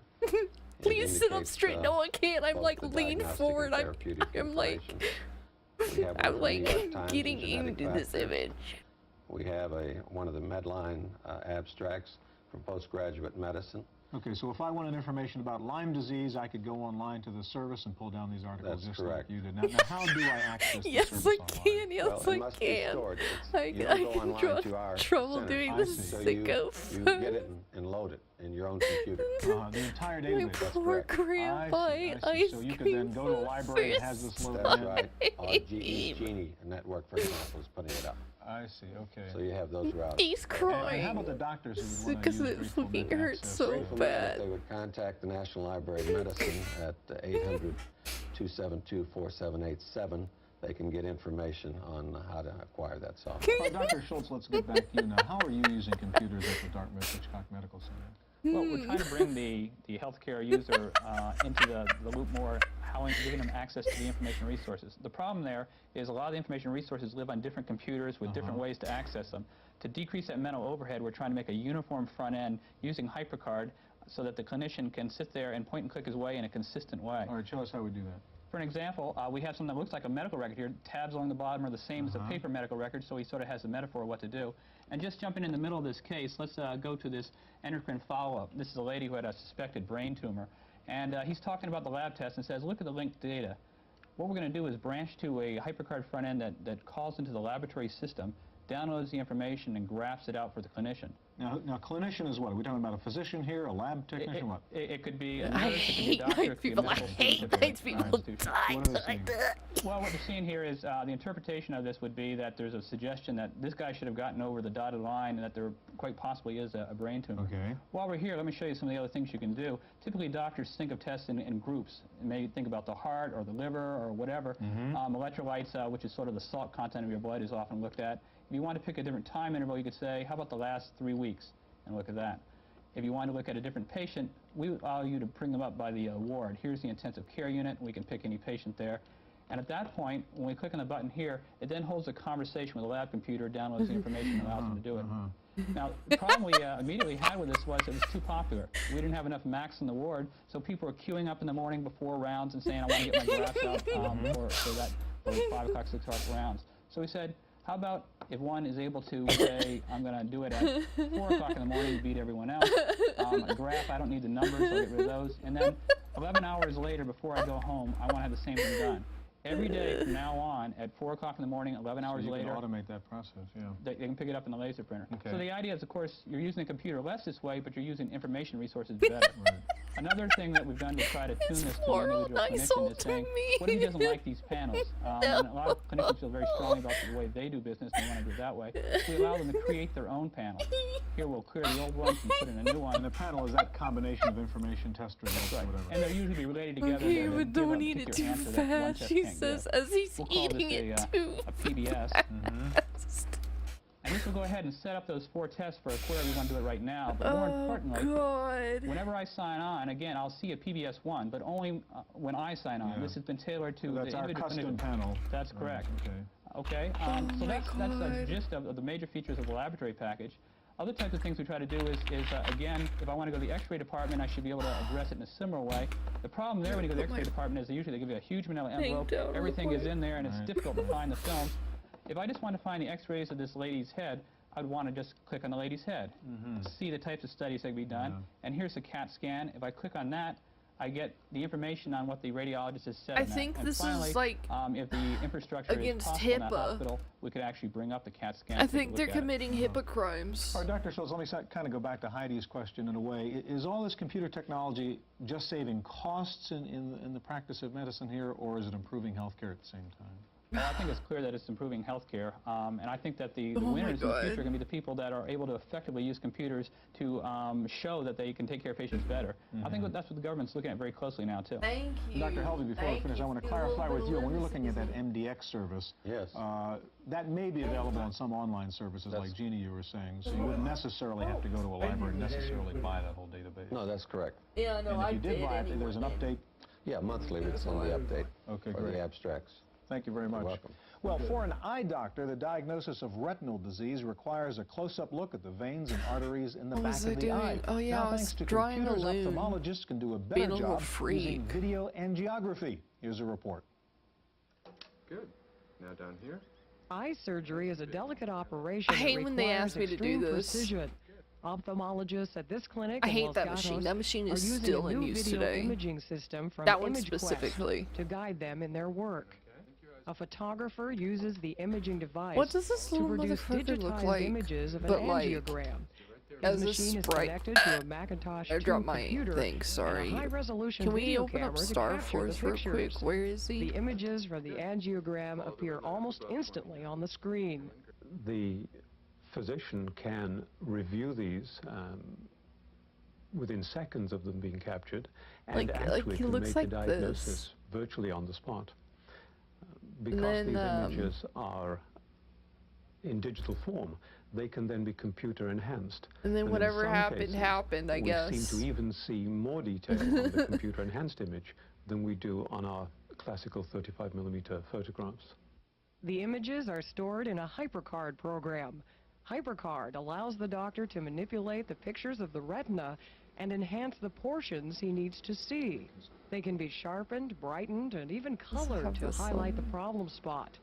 The doctor can also print a 16-image proof sheet. When we're obtaining the images immediately from the screen, But we gotta do minimize, something about his weird processing skirt. costs. We have no Like darkroom his costs. armor skirt. We have much less technician time involved in obtaining the results, and this is a significant cost savings. Now, instead of waiting days or even hours, the ophthalmologist can diagnose the problem within seconds after the procedure, before treating the patient's eye with lasers. With For Computer lasers. Chronicles, I'm Elisa Clancy. Hold on, we have...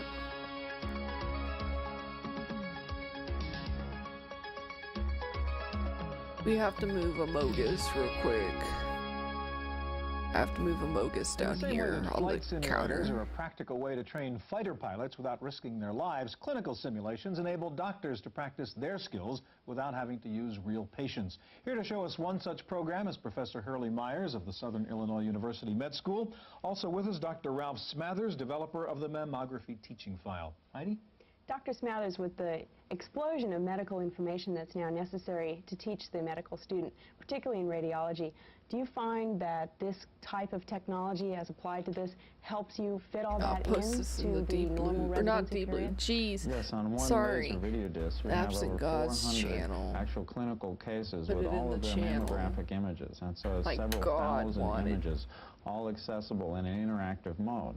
And the student can review these on his own time, be it a medical student, a technologist, or a radiology resident, on their own time, go through all the cases before they actually begin the clinical services and be that much better prepared. All right, Dr. Myers, now at Southern Illinois, you've got this DXR system you've You have developed. this Tell us about DXR that. system. Well, we've been working with the Macintosh computer and the HyperCard authoring tool to develop this simulation. It basically simulates the doctor-patient encounter.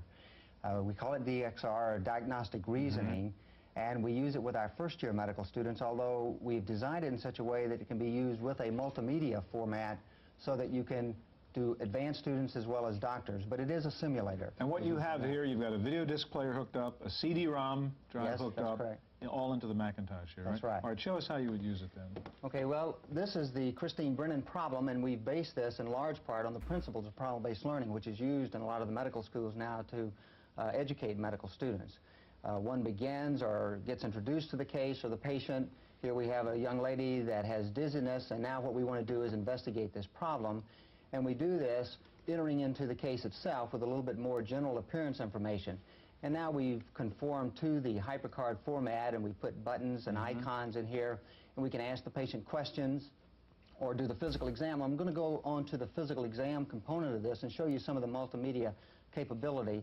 We'll open up our doctor's bag, and inside our doctor's bag we have the doctor's tools, and we use those to investigate the patient. For example, if we wanted to take a look at the eye, view the eye, we would select this view tool here, click on the eye, and then we get a text response that gives us information about what we would see if we looked at the patient.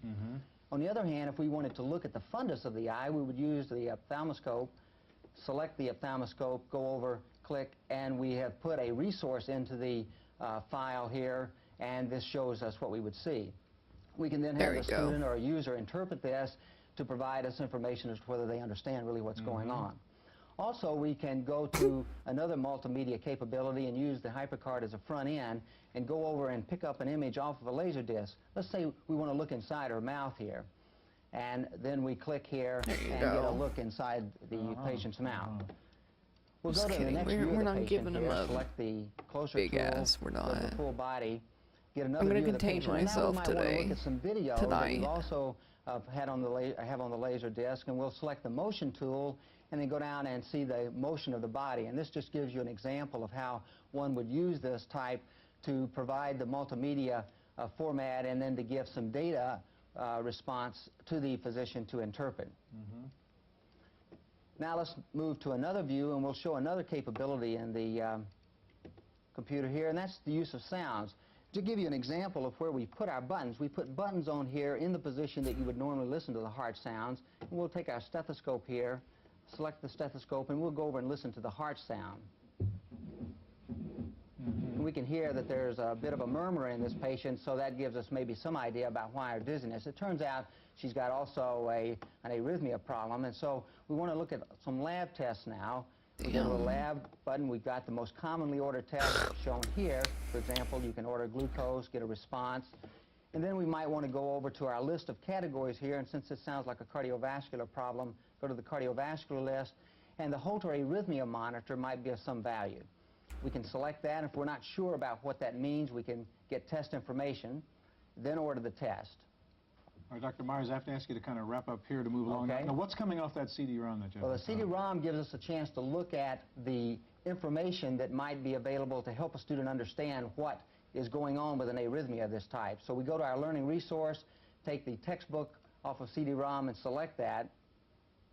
And then we get into actually a CD-ROM that has textbook information. We can go to the table of contents and then go to the cardiovascular section and look at this. Okay, Dr. Smathers, as you're using similar technology in the mammography area, tell us what the mammography reference file and teaching file is. Well, it contains over 400 clinical cases with 2,000 images, and it also contains live video clips that can show the positioning technique itself. Again, used for training doctors.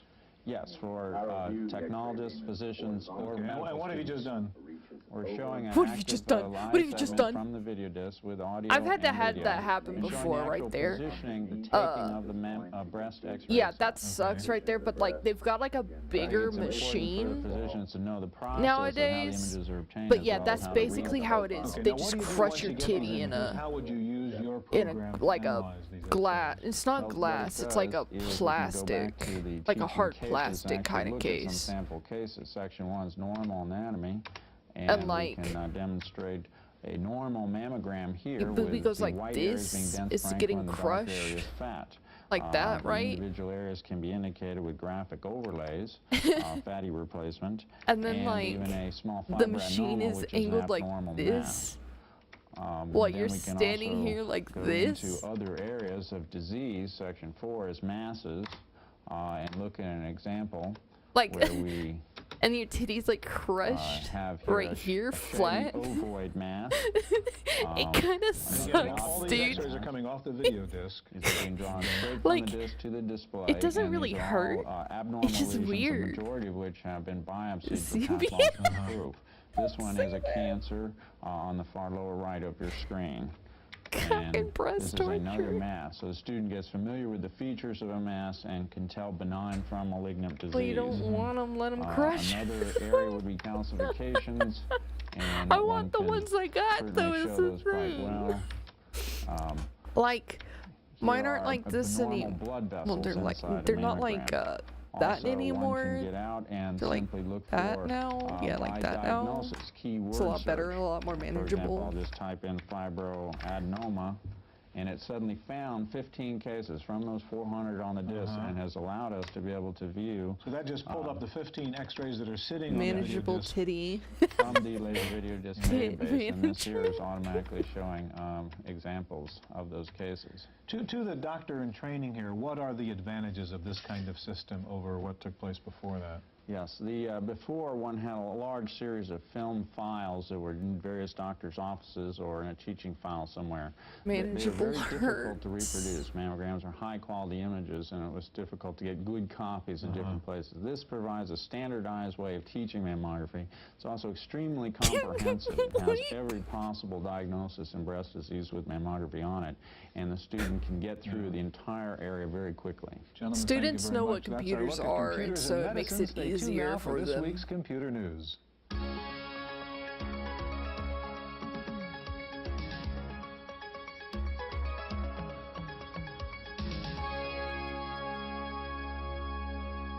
In the random access file this week, Apple says it's cutting the prices on some of its high-end and mid-range Macintosh computers by as much as 31%. Some of the models affected include the Mac 2 FX with 4 megs and a floppy drive. That's been reduced to about $7,400. In the mid-range, the Mac SE30 with 4 megs and an 80 megabyte hard drive will go down to about $3,800.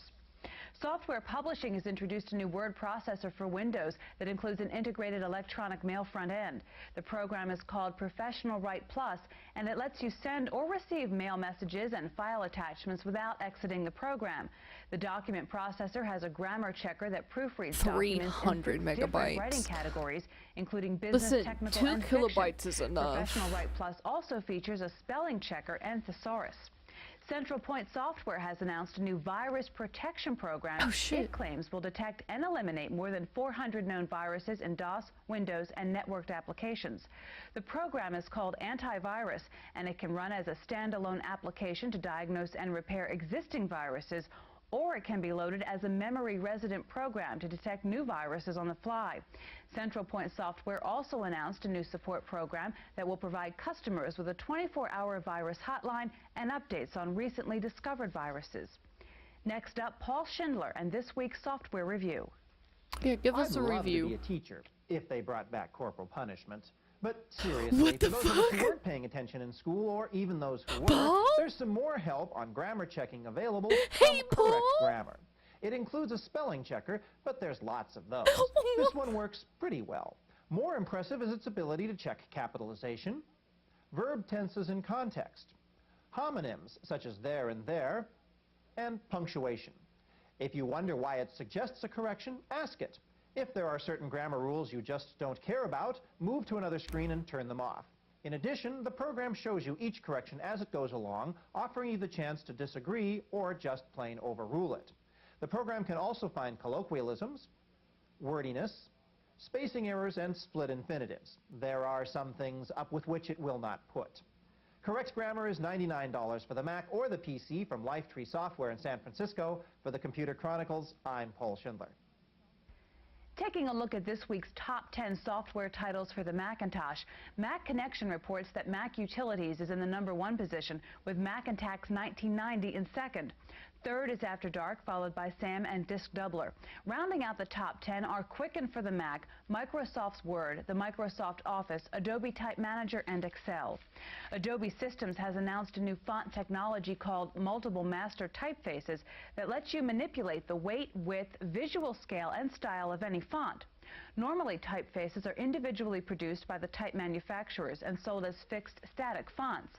Adobe says its new technology will now let you buy a single font product and then personally generate an infinite number of font variations.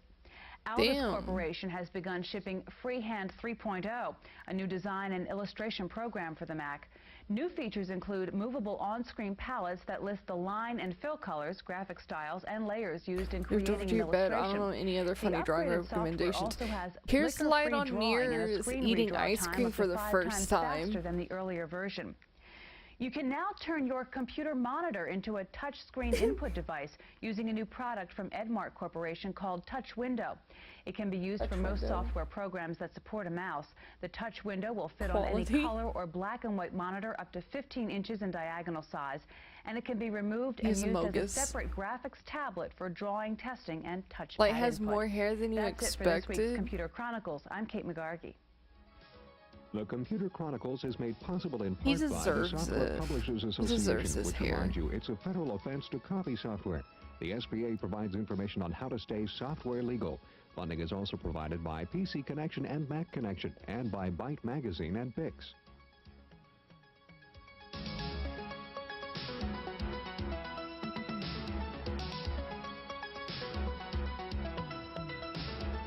Dang, these are getting over faster than I feel like they should. Oh, hold on.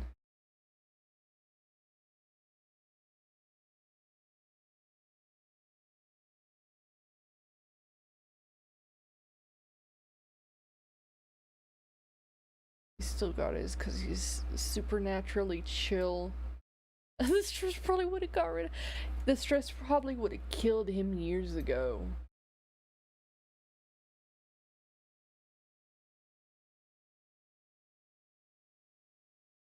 We watched the internet TV. We haven't watched Battle of the Browsers though. Haven't watched that one. Coming up next week on the Computer Chronicles.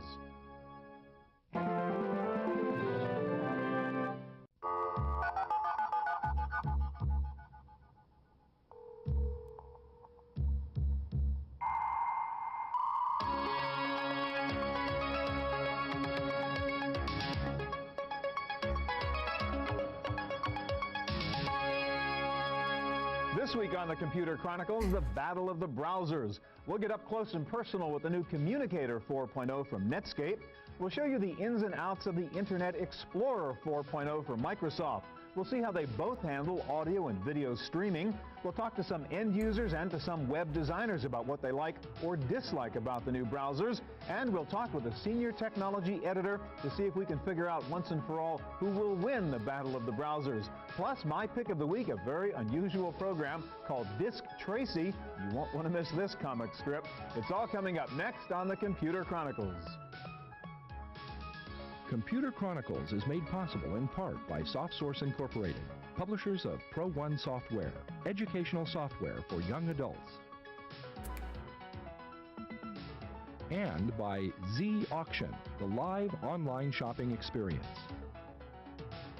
Additional funding from PC Connection and Mac Connection, the catalog and online superstore with PC and Mac products, toll-free technical support. Alright, Kay, we gotta get over here though. You gotta move. And by Windows Magazine, right there. delivering desktop, enterprise, and internet computing news, reviews, features, and how-tos for a Windows world. because the world runs on Windows.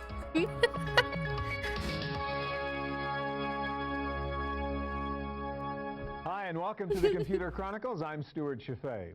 Well, it all really started with Mosaic, the first graphical user interface for the Internet and the World Wide Web, and then there was Netscape Navigator, then Microsoft's Internet Rest Explorer. in peace, Netscape. Several versions later, it's now Rest a in battle peace, between Netscape Internet Communicator 4.0 Explorer.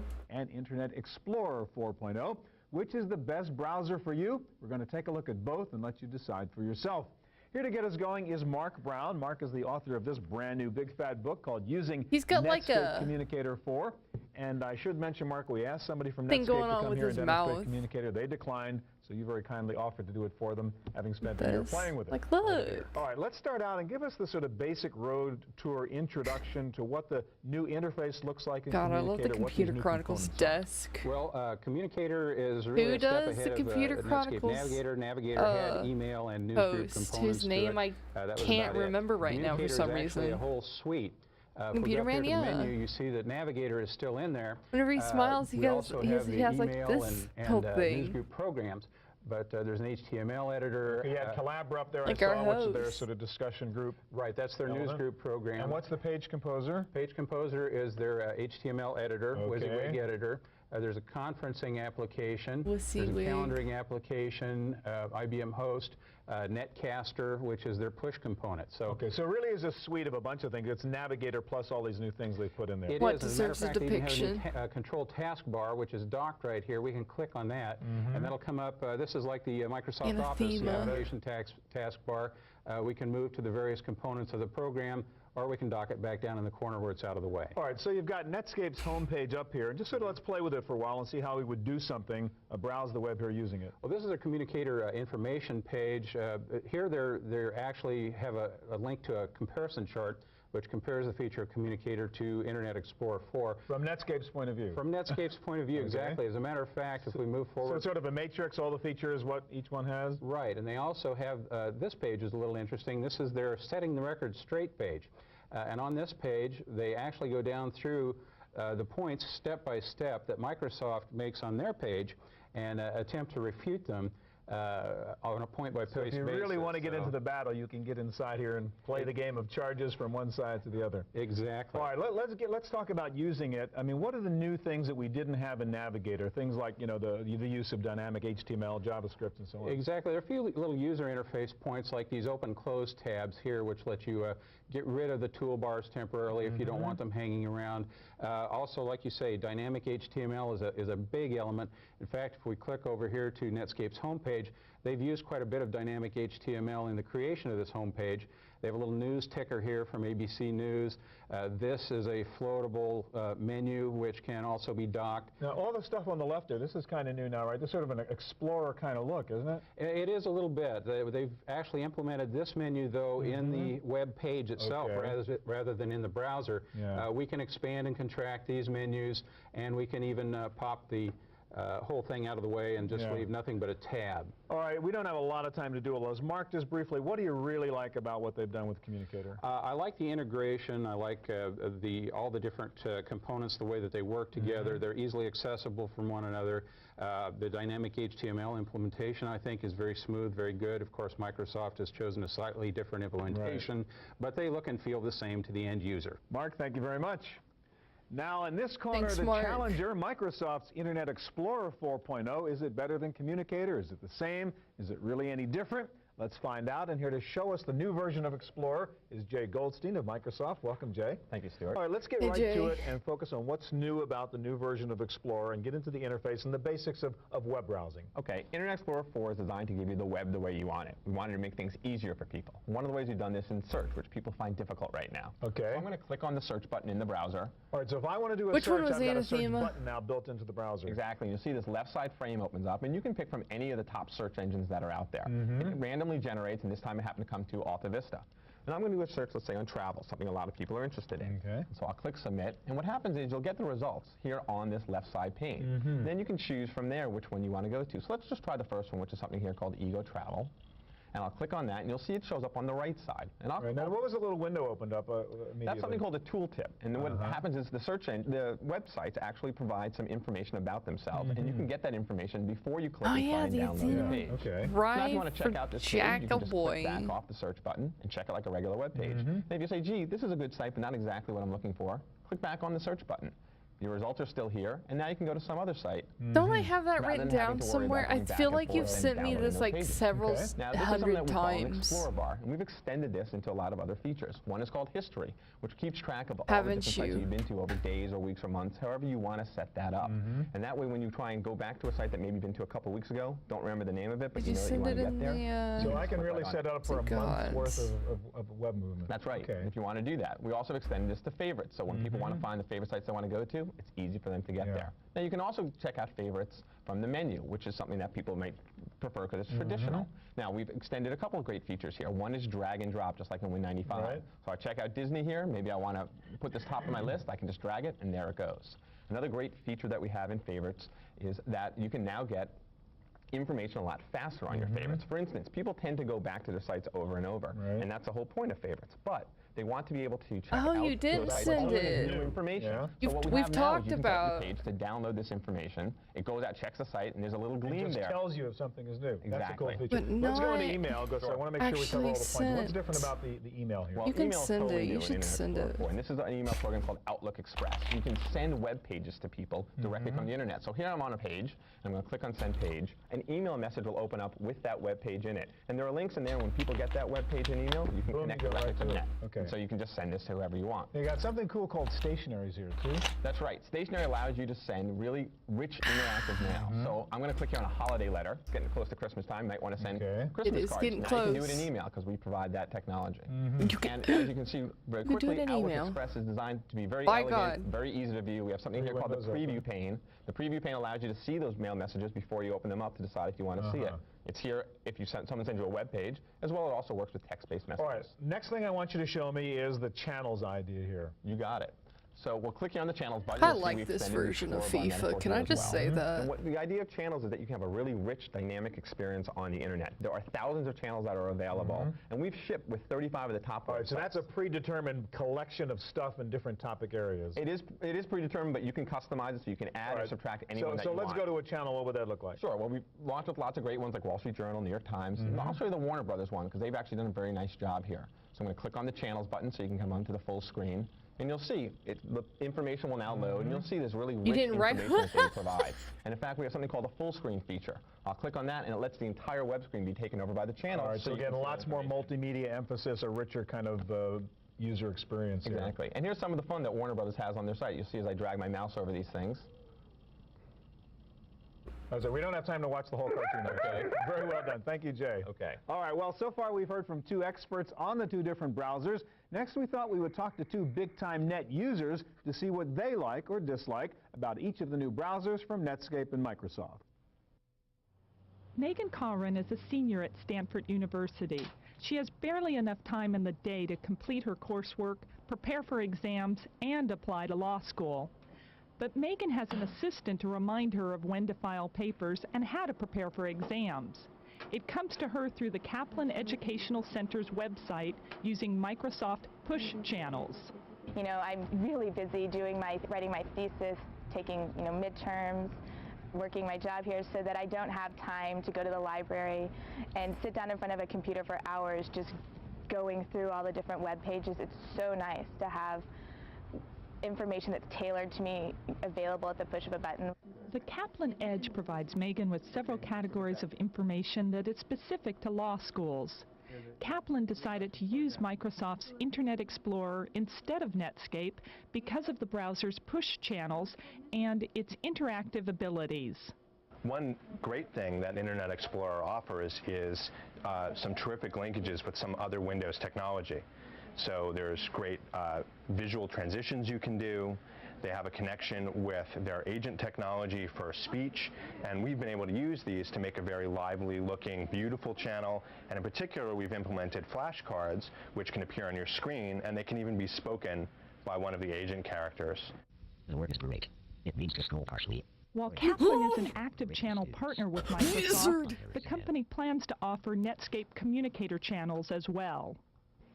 Mac Addict magazine is another company trying to balance their own browser preference with their customers' demands. Mac Addict chose Netscape for their Mac website. Primarily, it's performance, and that sounds a little weird when you're sitting on a T1 line, but it's still, if you can get a 5-second difference in, in the speed of rendering a page between one browser and another, it makes a definite improvement in your quality of life. My browser of choice actually is Netscape Navigator 3. Mac Addict has a special interest in Netscape's cross-platform abilities and some reservations about an Explorer programming feature called ActiveX. You point to an ActiveX control which has been compiled for a specific processor, whether it's Pentium or PowerPC, and there is no provision to divert you to a different executable depending on your platform. So if somebody puts an ActiveX control in their web page, odds massively, 90% is that they're going to link to the Windows version of that. And if you as a Mac user come along, you see nothing. It's just a sort of real thumb in the eye. You are not dominant. You do not have market share. For the Computer Chronicles, I'm Sarah O'Brien.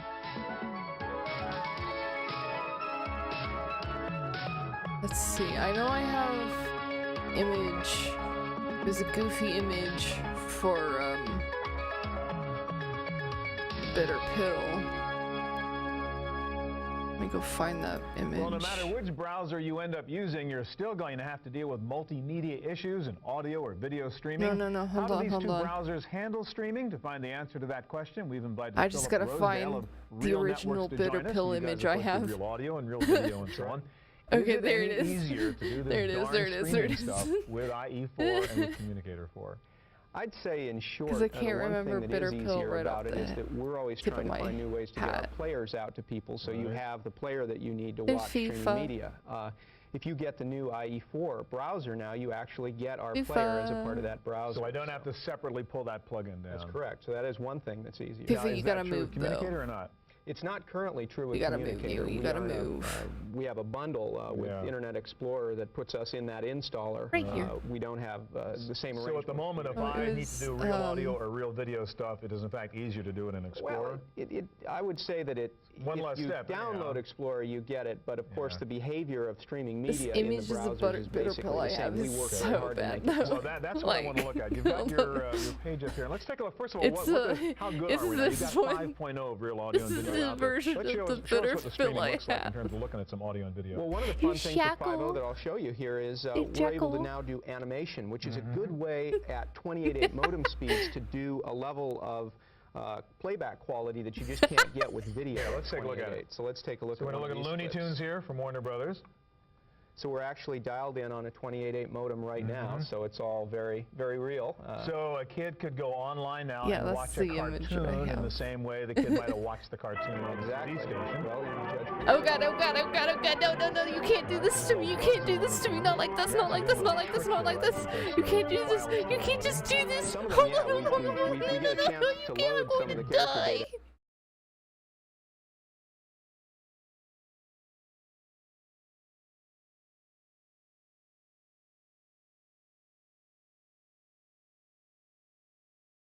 Copyright jump scare reel. Audio Jungle. Man, this looks like shit. Look, it's Dickie.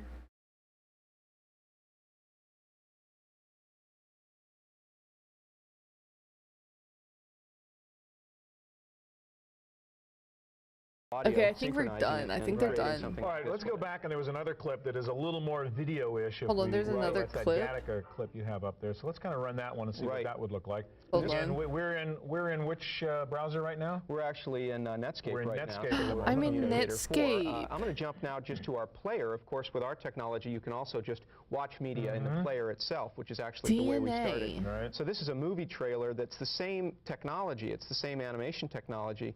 but it looks kind of different. I'll be It has a fine, sort of right? different flavor.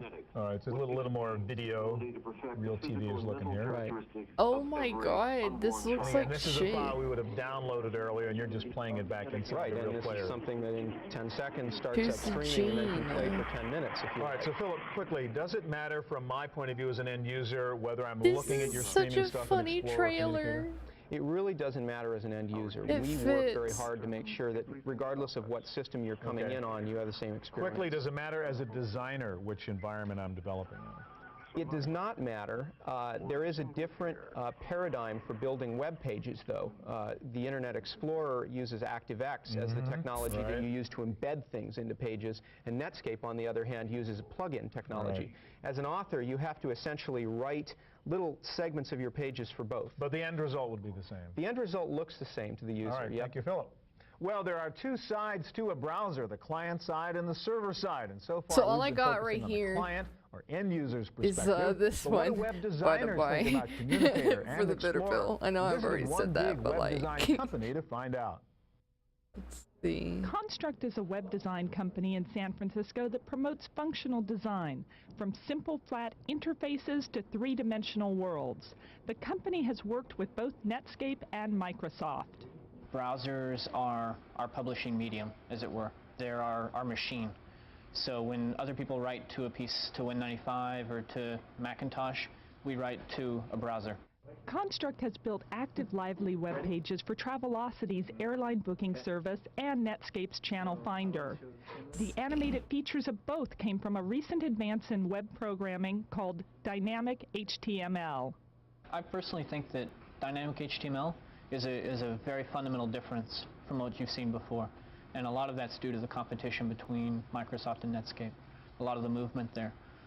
Specifically, you can build real applications now on the internet, whereas before the metaphor was pages and more magazine content. Now the metaphor for us is applications and application design.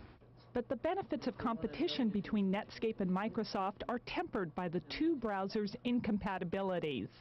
If you are writing a channel or an interface for Dynamic HTML under Microsoft's browser, you're going to have a lot of difficulty making that same interface work under Netscape's browser. Construct chose to get around the problem by Why'd they do creating that? two versions of each site to offer features specific to each browser. Their design for Microsoft's VRML site, for example, makes use of Internet Explorer's integrated 3D browser. It is an example of designing the 3D interface browser? around the content. The content has a better interface, and so it's more accessible to the user in a way that it hasn't been before. So now instead of scrolling through a long story to get to the bottom of that one piece of information you wanted, now you can say, I'm only interested in the information that's relevant to me. For the Computer Chronicles, I'm Sarah O'Brien. Thank you, Sarah O'Brien.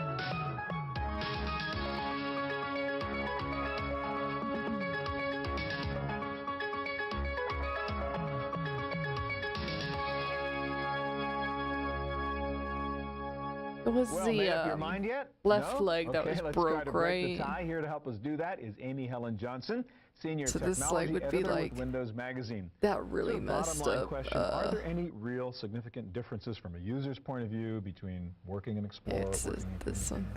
I wouldn't say they're significant. Meanwhile, They're this small leg would differences be that have more to do with how you prefer the to metal work rod. on the internet. All right, let's talk about one at a time. I'm What a browsing the dog. web. What a weird Not much. dog. Not much different. I'm doing email. No, not much different. So what's different? Well, it comes down to things like the subscription and the channel capabilities, and also in their conferencing capabilities. And what's the difference? Well, Netscape Conference does not accept video cameras. NetMeeting, however, if you want to see your grandkids or Explorer see your version, things, yeah. then you'll All have right, to be so that's using a that. big plus for Explorer if you want to do video. Okay, any others? Well, if you come down to the push, it has Right. more to do actually on the implementation on the server So side. it's really the server designer side in which it's different, not so much the end user? Well, what you have to make sure is that if there is a channel that you want, you have to be using the browser that will allow you to see that channel. Oh, so it's still kind of complicated. A little. All right, let's take a look at the two of them here. We've got Explorer up over here and Communicator about to be up over there. Let's talk about Communicator first. What do you most like, let's say, about Communicator? What I most like about Communicator is that it's easy to configure, and it's very configurable. For example, let me show you user profiles. What this allows you to do is to set up different kind of identities. Now, this could be for a family, to have different members of the family, or for example, if you have different roles at work, you can set up different roles. All right, so if at home we have one PC and one browser, but several different people who access the net, as you've shown here, you have your profile, I have my profile, and what would the differences be? What kinds of things can we set up under those preferences? Your bookmarks would be different. Your mail preferences would be different. How your screen looks would be different. So that's a nice feature, obviously. Yes. All right, let's go over here, if we can, to Explorer for a second. And what would you say you most like about the Explorer environment? What I really like about the Explorer environment is that Microsoft added in this left-handed pane. And what this allows you to do is it's kind of mimicking the Windows Explorer, where you saw on the left side some of the things that you, you know, sort of your hierarchy, and then the contents would go into left. Yeah, so for example, if I want to switch over, I can see what's underneath this folder, and then I can just very easily switch, and it'll show up on the right-hand side. Nice, yeah. Okay, bottom line here, how accurate am I? Let me ask you that question first. Is there a difference? We talked about that just a bit before. I would have to agree that there's really not much difference on a multimedia point of view. What is your, I'm going to put you on the spot now. What browser do you use, Senior Technology Editor? Well, I use all of them. That's come on, give me the true answer. In my personal use, yes. Navigator 3. Because? Navi 3. Because Navigator 3. Navigator 3. Navi 3. Because it works. That's how my hair looks, right, so except it's flipped on the other side. If you want to browse, just flip it on the other side, and you have my hair. What my hair is. Nope. You would pick Navigator. And actually, I surf with images off. I just want to get in there, get my information, and get out. Yeah. So would you say, bottom line, it really depends on how you want to use the web. If you want to do the multimedia, have it all look, you know, fancy, then maybe you need one of these fellows, these fine. If you just want to get information out there, you're quite happy. Fellows to a different layer. But the world is that with Win98 coming and IE4, it's all going to be very tightly bundled, right? Yes, it is. You know, they plan to put the browser interface that you see onto Windows 98, and so you know it would behoove you to get to be familiar with it. Yeah. All right, thanks very much. Well, that's our look at the browser wars. I'll be back Can we in hide just the a moment Amogus with my sticks? pick of the week.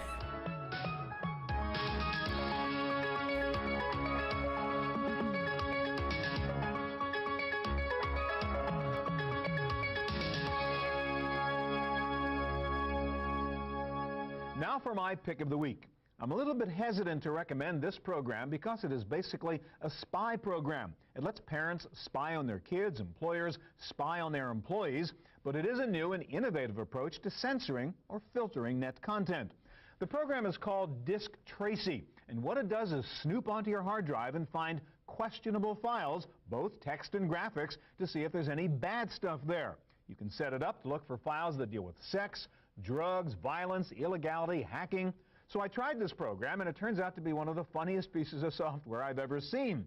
I spied on my own hard drive to see if I had been a bad boy. Well, I sure have been. Look at what this program found. First of all, suspicious file, red alert, on a README file involved in the Windows installation of your graphics card because it found one of the options was a Diamond Stealth card. I guess I'm involved maybe in a teenage gang of stealing diamonds, I don't know.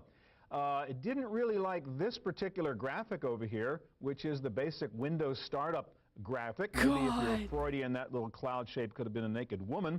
Or it does use the phrase turning on my computer, which could be a sex or drug reference. It didn't like a file with the title drag drop, maybe a little S&M activity or wearing funny clothes. It didn't like a size win, task switch, maybe some double entendres there. My favorite is it really wasn't happy with this bitmap file, which is the Toshiba logo. This happens to be a Toshiba laptop. I guess it's because the name of the file is Tosh Logo. Could have been Tush Logo. Maybe I have a wallpaper that I've downloaded that has a naked rear end on it. I don't know what it didn't like. Anyhow, if that weren't enough, the program crashed each time I tried to use it. It takes forever to scan even my relatively small hard drive, and of course it's useless because all it checks is what Johnny has downloaded. He can look at all the naked girls he wants, just don't dump them onto your hard drive, stupid. I'm sure the people who made this program were well-intentioned, for as they say in their promotional materials, there are some problems with bad things on the net. But this program really proves the futility of trying to censor internet or hard drive content with the broad sweep of a keyword detective. It's called Disk Tracy from Wattsoft Incorporated of Houston, Texas. Their website is disktracy.com. Maybe they should have kept the original name, but then again, the product wouldn't have made it through its own filter. That's it for this edition of the Computer Chronicles. We'll be back here again next week with more of the latest in computer and internet technology. I'm Stuart Chaffee. Hope we'll see you here next time. You'll see me here next time, don't worry, dude. In part by SoftSource Incorporated, publishers of Pro1 software, educational software for young adults. I like that. And by Z Auction, the live online shopping experience. Additional funding from PC Connection and Mac Connection, the catalog and online superstore with PC and Mac products, toll-free technical support, and overnight delivery. And by Windows Magazine, delivering desktop, enterprise, and internet computing news, reviews, features, and how-tos for a Windows world. Because the world runs on Windows. To purchase a videotape copy of today's program, call toll-free 1-888-310-7850. Please specify the show number and the topic.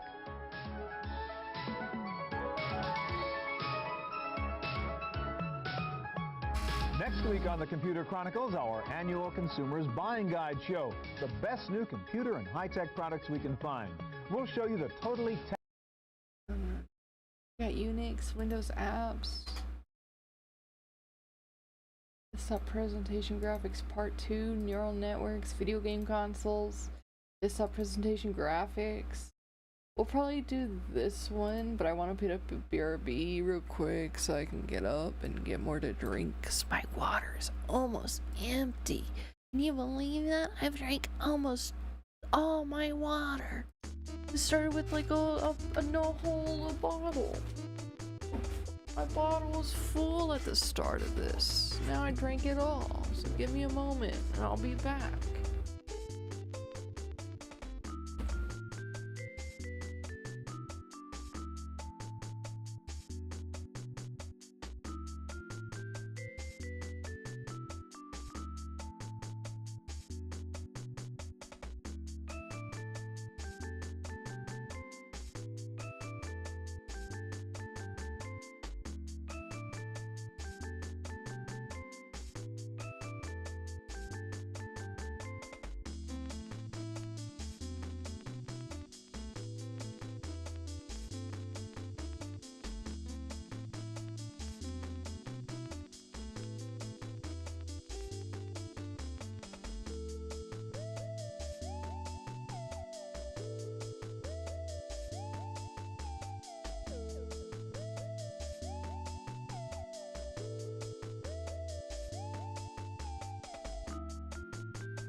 hole in this sore.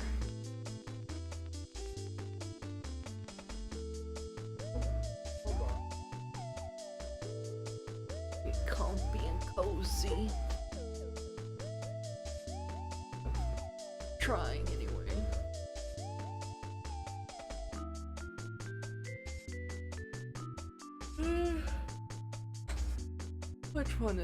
What's the music playing? This is from Bomberman Hero, I think, right? Yeah, no more Bomberman Hero. More Computer Chronicles. We're talking about acquisition quality. Can everyone see this? Let me see if I can adjust the focus a little bit and check. Everybody's asking me to check my DMs today, mostly Michael. Doing presentations, no color, no pictures, no excitement, boring. That's why one of the fastest growing segments of the computer software business is desktop presentation graphics. Computer programs that you let drew PP. Okay. Quality, professional-looking desktop presentations. Okay, Michael. Today we begin a special two-part look at desktop presentation misinterpreted graphics a muzzle. on this edition of the Computer Chronicles.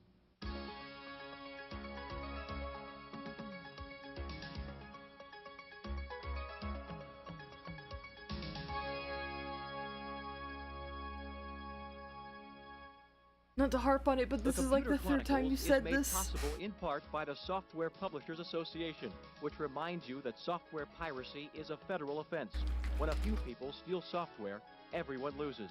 Additional funding is provided by CompuServe, by PC Connection and Mac Everybody Connection, loses by Byte Magazine and Bix, the Byte Information Exchange, Pirate, and by Intel Corporation, personal computer enhancement.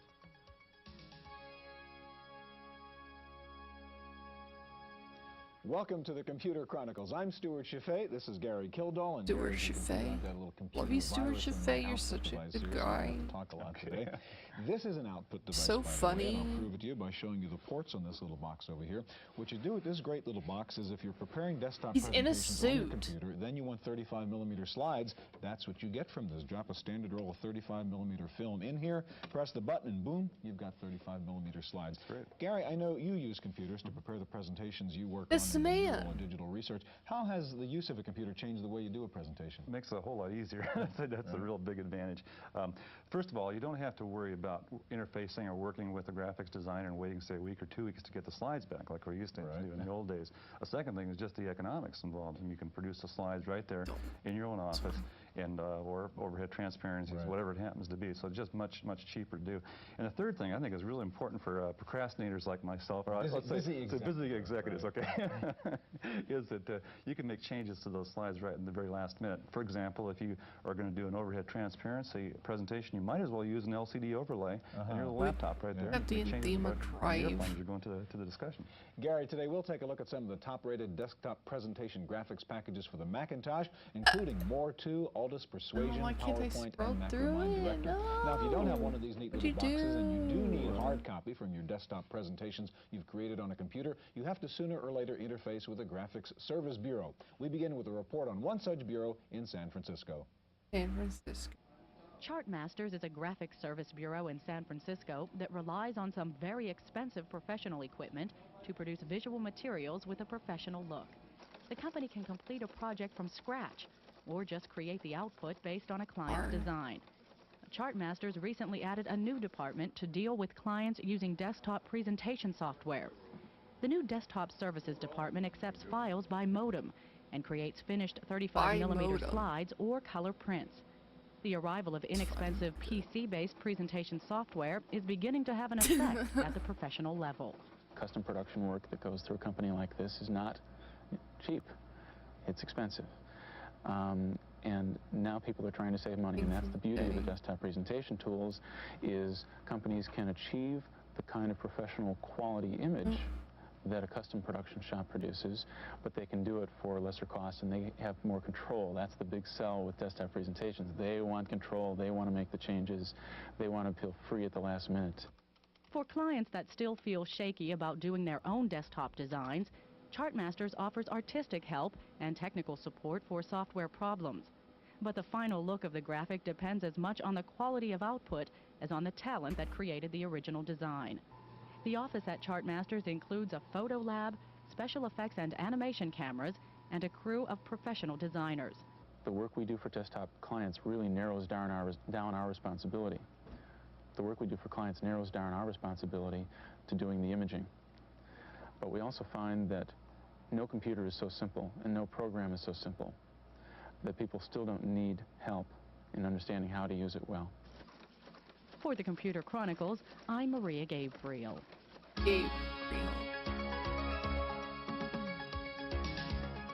Me too.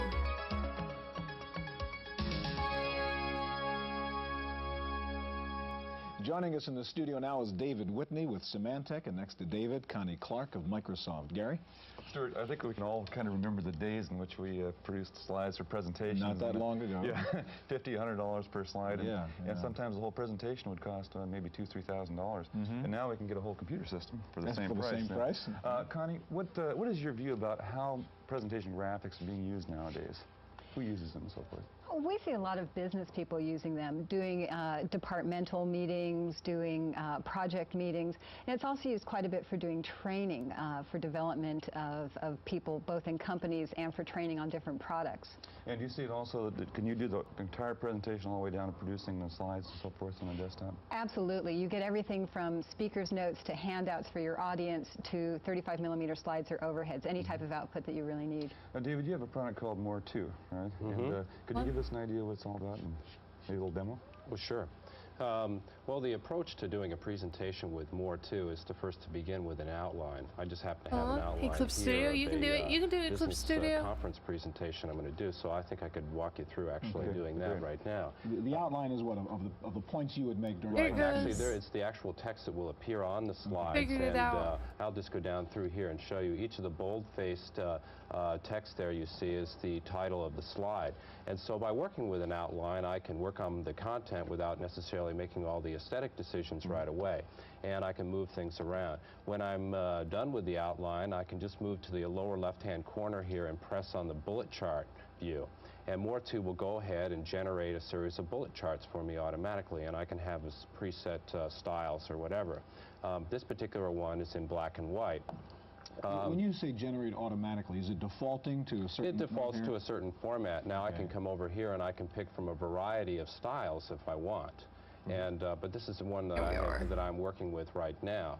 I can also drop graphics directly into this. And that's one of the things that we encourage people to do, is to use graphics. A lot of first-time presenters tend to overuse text, so I can put a graphic over here. And this is an Apple logo, and that's an Apple logo. Something that I frequently use, but we'll just take it out of there. We'll just remove it, though. What I'd like to do here is I'd like to add a little bit of color. So I can select this background here, and we'll go here, and we'll pick a color here. We'll pick a nice, rich, dark blue here. And I can. I want to bring out the text. So can you change the text color? All the text on here, and we'll move to text color, and I'll make it yellow because the yellow stands out really well. Thank you. And this particular presentation I'm going to do live. That is, I'm going to do right on the screen here, so I can ask More 2 to show me what it would look like, and that's what it will currently look like. A particularly professional-looking color scheme is to add what's known as a graduated color background, and I can add that right now, switch that right on there, and let's just take a look at what that would look like there. We have is that done automatically too? No, well, actually, I previously set this up so that I'd have a graduated color, but you can pick from a library of graduated color backgrounds and then add them right to this. Would you expect that this would normally be would you produce a slide, or would you actually do a presentation like in front of the group right off the computer system with this?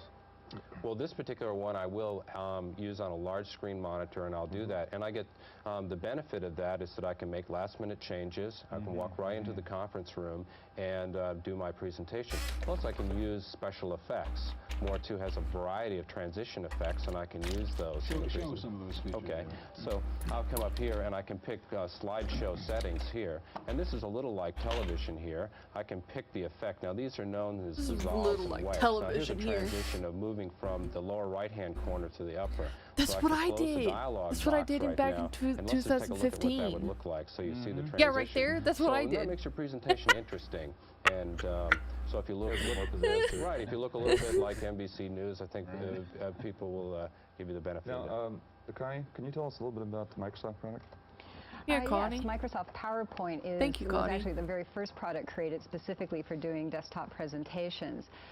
It's still the best-selling package today, and we think it's really a very fast and easy way to create any type of materials, whether it's overhead, 35mm slides, or even flip charts for perhaps a one-on-one sales meeting. How would the approach of PowerPoint differ from, say, what we just saw with More 2? PowerPoint works more on a storyboard type of feature where you really deal with all of your slides together and get a very visual appearance of it versus working from an outline format. Okay. Well, show us PowerPoint, would you? Okay, let me bring it up here. And you tell us what you're doing as you do it here, so you don't leave us in the dark. Okay, all I'm doing here is actually starting up some files. Uh-huh. Let's go ahead and bring these up. I'm opening a presentation that was actually it started in black and white, so this might be something you'd use for doing black and white overheads. If we go to our slide sorter, you'll see what I mean by getting a very visual appearance of your presentation. You see all of the slides at one time. Approach, yeah. Right. Now, let's say that we want to reorganize this presentation. I can very simply just take a slide there and drag it to where I want it to be in my presentation. Very easy to reorganize it. And you'll notice, too, if we go and take a look at a slide here, we have a very consistent look throughout the presentation. This is done through a slide master that we have.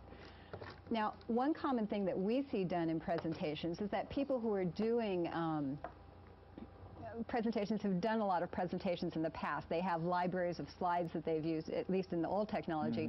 Nowadays, they'd have libraries of PowerPoint presentations. So let's go ahead and open up another presentation that perhaps I had created before, or maybe this is from the finance department. If we copy this, if we open this up, I can simply select the slides by just dragging around those, copy them onto the clipboard, go back to my existing presentation, select where I want those to be, and paste those in. Very quickly, very easy. They picked up the slide masters, so they don't look like they came from another presentation. Yeah. We also have a very powerful way of working with color called color schemes. The Mac has 16.8 million colors to work with. It's a little overwhelming for a business person to deal with. So we came up with this concept of color schemes. You pick a background color. So for example, let's go to our RV2 here. Then go ahead and pick a foreground color, or actually a number of foreground colors are suggested for you. Once you pick the foreground, a number of accent colors are suggested for you. So we simply select the color scheme we want, apply it to our slides, and my entire presentation has now been updated. Damn! Connie, if you were to make a slide out of this, high-resolution slide, what would that cost to do? I mean, is there a special device you'd be using, or would you use a service bureau? We actually ship a driver for Genegraphics, which is the top service bureau in the United States, in the box. So all you do is simply go like you would, we're going to print a presentation. It creates a file for you, and then you can send that over the modem to Genegraphics, and then you get your slides back the next day. And it's about $11 a slide, depending on what type of a turnaround you need. Actually, if we're talking about hard copy and slides, you don't have to go to a photo lab or a service bureau to get slides. You can do it yourself now with a nifty new gadget called the Mirus Film Printer. Here's a report. Dr. Robert Markison is a hand surgeon in San Francisco. In addition to working with patients, he also teaches and lectures, making presentations to medical students and lay groups on various treatments and surgical techniques. To make his presentations more interesting, Dr. Markison, like any other presenter, uses visuals.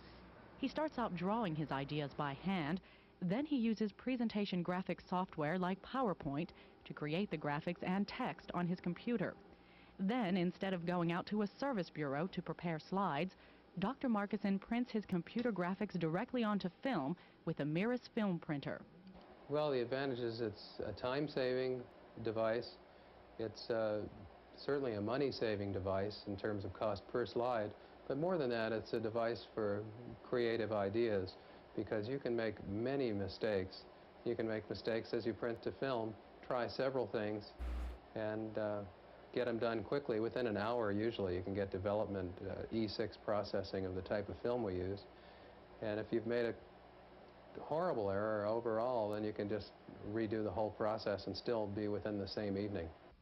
In addition to being a surgeon, Dr. Markison is also an inventor. He's now marketing one of his inventions, a hand grip for windsurfers. And here, too, he turns to computer graphics and the Mirus film printer for making his presentations. It's made it seem as though there was a whole team working on this idea rather than just one person. So I think anybody that likes I to love this FIFA. communicate new and old ideas would benefit from communicating them on slides. And this is a very quick, simple, rapid kind of way to do it. For the Computer Chronicles, I'm Maria Gabriel. Thank you, Maria Gabriel.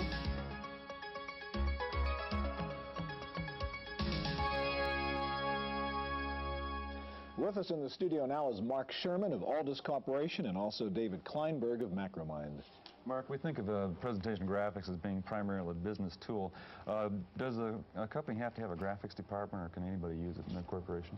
Really, the beauty of the product, Gary, is that with Persuasion, based on a particular type of technology that we developed called auto template technology, the average business person can create a wonderful presentation in very little time. In fact, most of us take about 30 or 40 minutes to prepare for a staff meeting. Right before the staff meeting, right?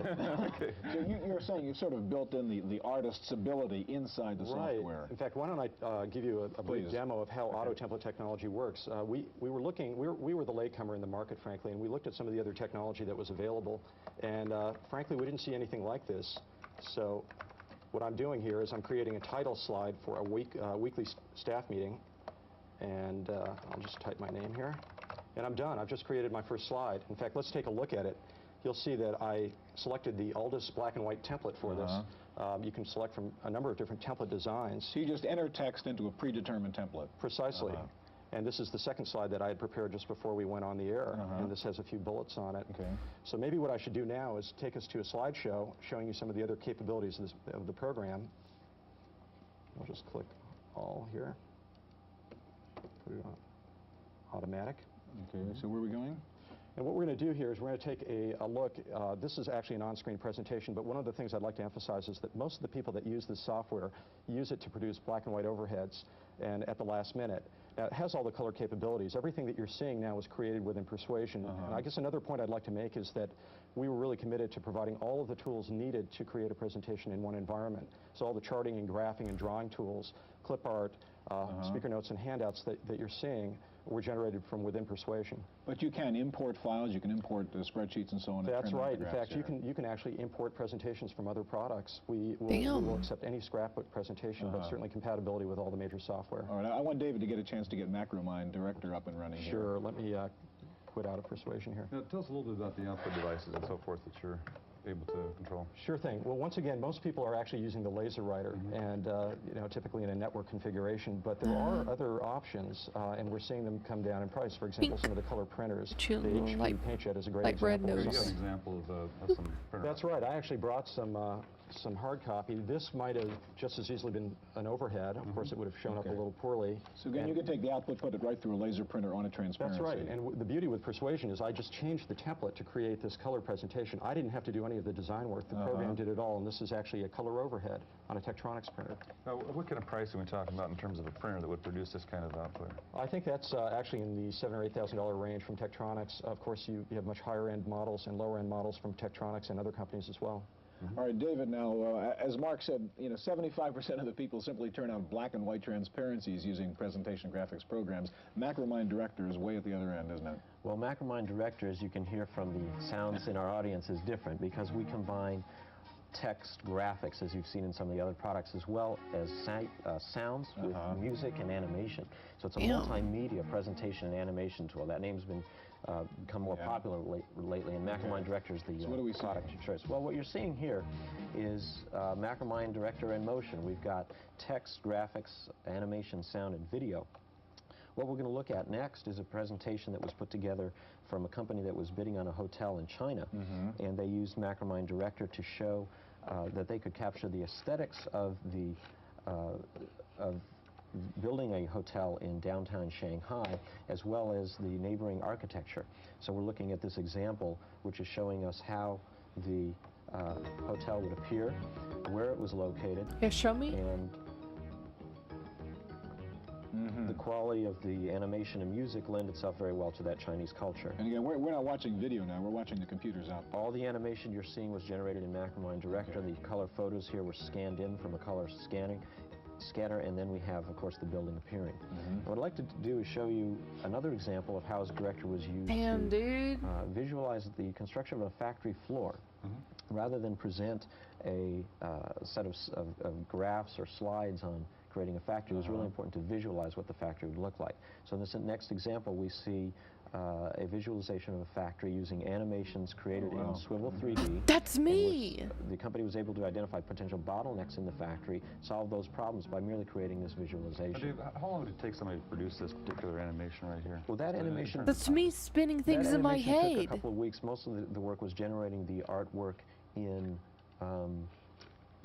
Swivel 3D, but once they brought it into Director, it was quite fast to generate this type of animation.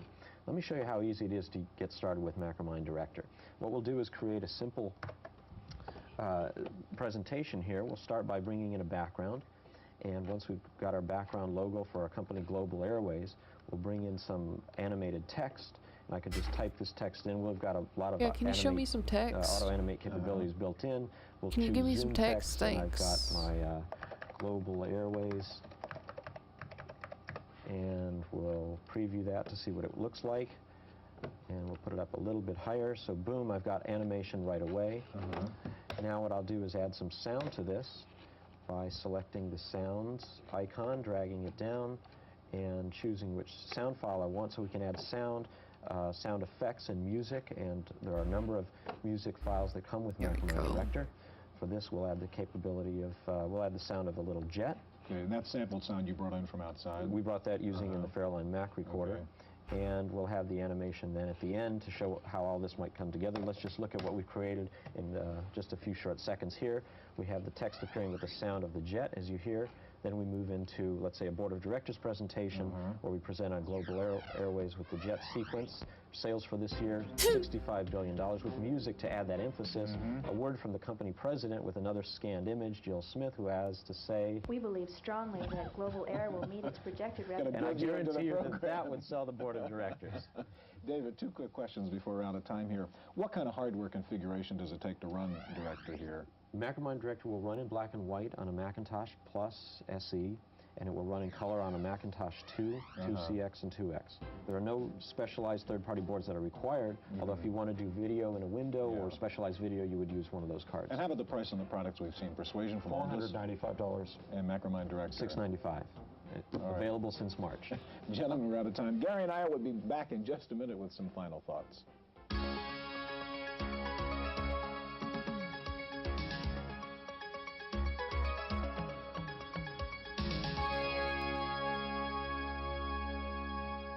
Gary, we saw a lot of complicated stuff, I think. Gary, we saw a lot of stuff. At one point, you asked the guy, you have to be an artist to do this stuff, or can Gary, we saw a lot of stuff today.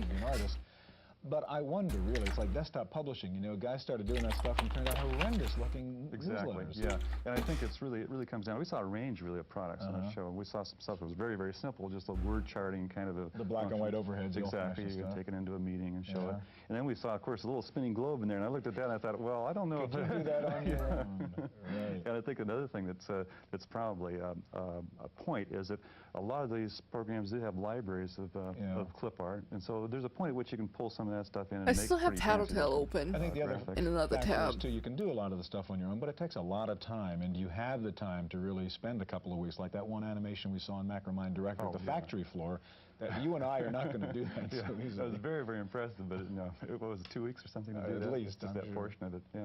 Well, that's our look at desktop presentation software for the Macintosh. Next week, we'll be looking at desktop presentation packages for the IBM compatible world. Stay tuned now for this week's Computer News.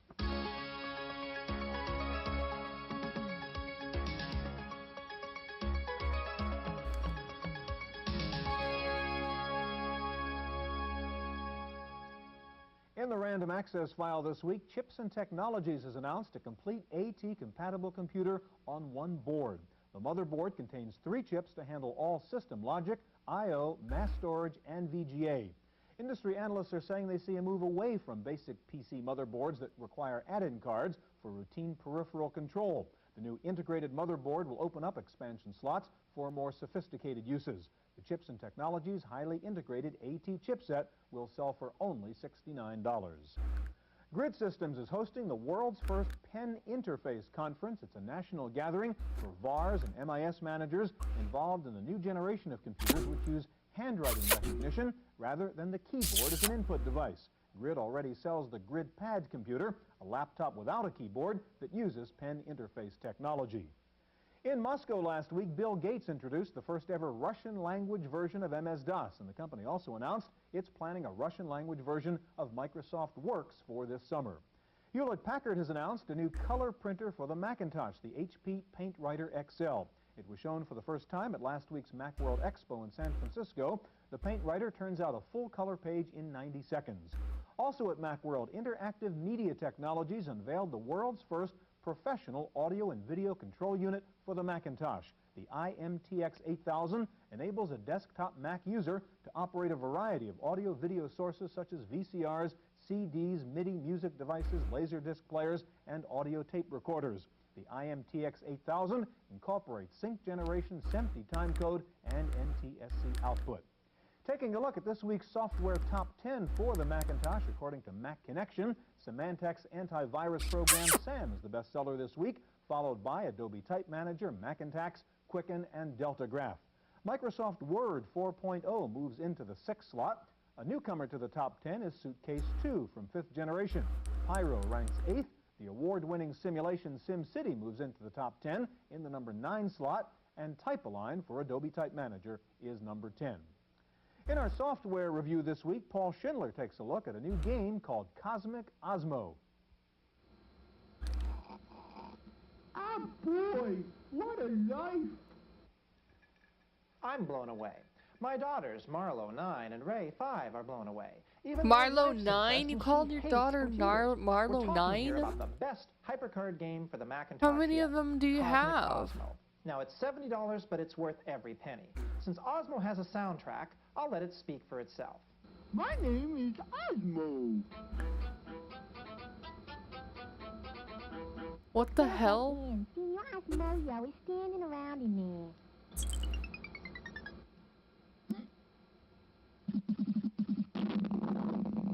Yo, Osmo got some big feet, though.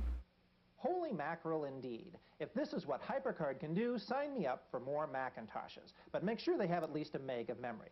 $70, Cosmic Osmo from Activision in Menlo Park, California. For the Computer Chronicles, I'm Paul Schindler. Finally, the Bard has made it on a CD-ROM. The complete works of Shakespeare, 300 pages worth of 37 plays, 159 poems, has just been released by CMC of Portland, Oregon. Shakespeare on a disc comes in 2 versions on the same disc, Queen's English and American English. It includes search and retrieval software, and it sells for only $99. That's it for this week's Chronicles. We'll see you next week. The Computer Chronicles is made possible in part by CompuServe, which offers online information related to today's subject. Members type Go Chronicles. Non-members call for more information. Additional funding is provided by the Software Publishers Association, by PC Connection and Mac Connection, by Byte Magazine and BIX, the Byte Information Exchange, and by Intel Corporation, Personal Computer Enhancement. For a transcript of this week's Computer Chronicles, send $4 to PTV Publications, Post Office Box 701, Kent, Ohio, 44240. Please indicate program date.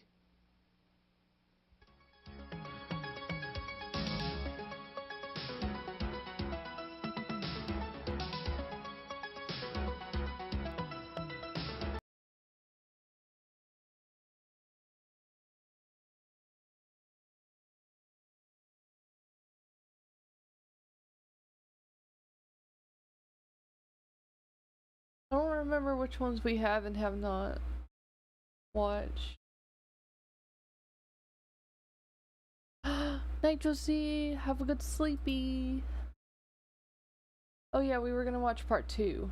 Duh. Oh my god. Had a moment, sorry. Here's part 2.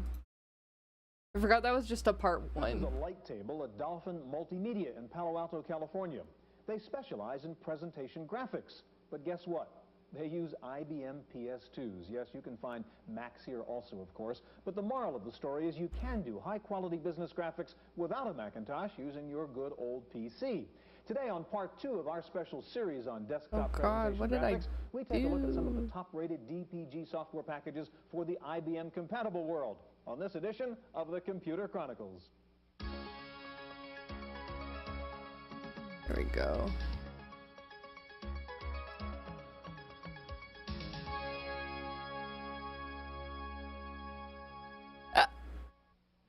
The Computer Chronicles is made possible in part by the Software Publishers Association, which reminds you that software piracy is a federal offense.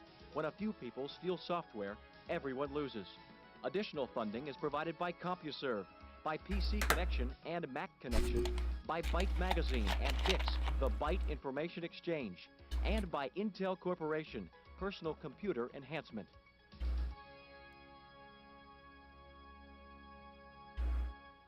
Welcome to the Computer Chronicles. I'm Stuart Chaffee. This is Gary Kildall. And Gary, I haven't gone into the software business. These are all DPG desktop presentation graphics programs for wait a minute, I don't see the general presentation team here anywhere. Digital research. Do something else with this presentation bottle. team is sitting right here, as you know. Okay. Gary, we're talking about desktop presentation software for the IBM compatible world. Give us an example of your approach. Okay. What I'm going to do first of all is give you an idea what I think business I'm done graphics drawing is, for and, you tonight. know, just to refresh that. We're gonna watch We're dealing basically with trying to say do charts for overhead transparencies, bulleted items, things like that. Or trying to graph, say, Lotus 1, 2, 3 files or DBase files. And so we do this with 3 programs, actually. We do use our graphing program, graph application. We also have the word chart application, and then we combine these with Draw. Now, what I'm going to do here, just in the interest of time, is just to show you the final result. Okay. So we can get on with looking at some of the other things. So I'm bringing up Draw right here, and I'll open up a prepared graph. And we'll see what the combination of text and graphics look like. Now that we're just watching this full screen here, you can see instead of doing the our final result of putting it together text with graphics. And I'll just go ahead and send this to the output device here. In this case, we're going to just use the screen, but it could be a slide maker or overhead transparency maker, whatever it happens to be. And that would be the final result, you'd say. Sure. Gary, we're going to look at the competition today. Okay. One of them is this package over here. Xerox Presents was one of the first ones for the PC to use a Mac-like graphic interface. We're going to start with a visit to a company in San Jose that uses Xerox Presents. The FMC Corporation in San Jose, California designs and builds armored vehicles like the all-terrain Bradley fighting vehicle. What the fuck? The San Jose office is also home to the company's Computer Product Testing Center, where hardware and software are evaluated. A recent addition to FMC's software lineup was Xerox Presents, a desktop presentation package for PCs running in the Microsoft Windows environment. The ability to create in-house slide presentations on a moment's notice has already paid off for FMC. We had 3 days to put together a large slide presentation, 35mm slides, from scratch. We had no time to contact an outside agency. And we had just received the Xerox Presents and decided to give it a try. We had to use something. It was available. And we put together a fairly extensive 35mm slide presentation, including the turnaround time in sending the images to a slide service and back with proofs and so on, all in 72 hours. The FMC office has a mixture of PCs, PS2s, and Macintoshes, an arrangement that often implies different machines for different applications. But FMC departments mix software types with machine types. Xerox Presents, for example, brings some Mac-like graphics abilities to the company's large base of PC users, with a few drawbacks. There is an immature file exchange capability at this point on the IBM PC platform. What should be a standard file format isn't quite standard, and there are differences. You'll import a picture and it will have changed somehow. For the Computer Chronicles, I'm Maria Gabriel. Hey, when you change like a picture and it changes, dude.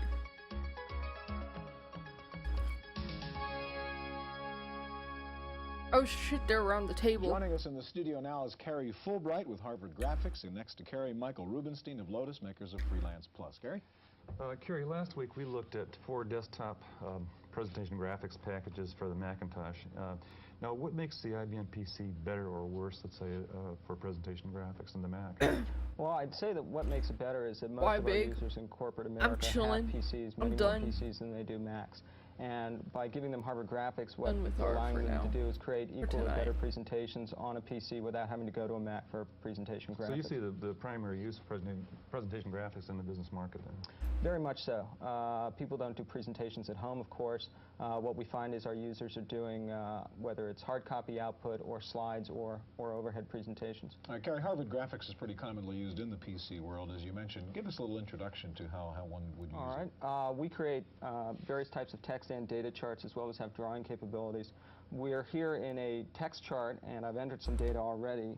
I'm going to hit F2 to preview this chart, and we've got a very basic pre-formatted bullet chart, which I could use right now, outputted on a slide or on a transparency. A lot of our users are importing data when they're creating data charts from a Lotus spreadsheet. They've already entered the data. They don't want to retype that. And we've got a capability both to import the data. Harvard Graphics warns you if you haven't saved what you've done. I'm going to import a graph set up in Lotus here and customize that somewhat. One thing I'd like to do is add a total column. And one of the unique features of Harvard Graphics is the ability to do calculations in your chart. Take a look at that. I've now got both a total line and the components. So you imported the graph from Lotus. You then did the calculation inside Harvard Graphics. Inside Harvard Graphics. Okay. Just to clean this up a little, I'll make the individual components into bars, and I'll make it a 3D overlap chart. And this way I can look both across January as across the product.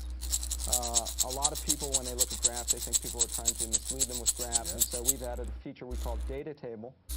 And what Data Table does is puts a spreadsheet underneath your chart so that you can actually, if you want to look up the data, you don't have to go to a separate page. Do you have a drawing capability also then?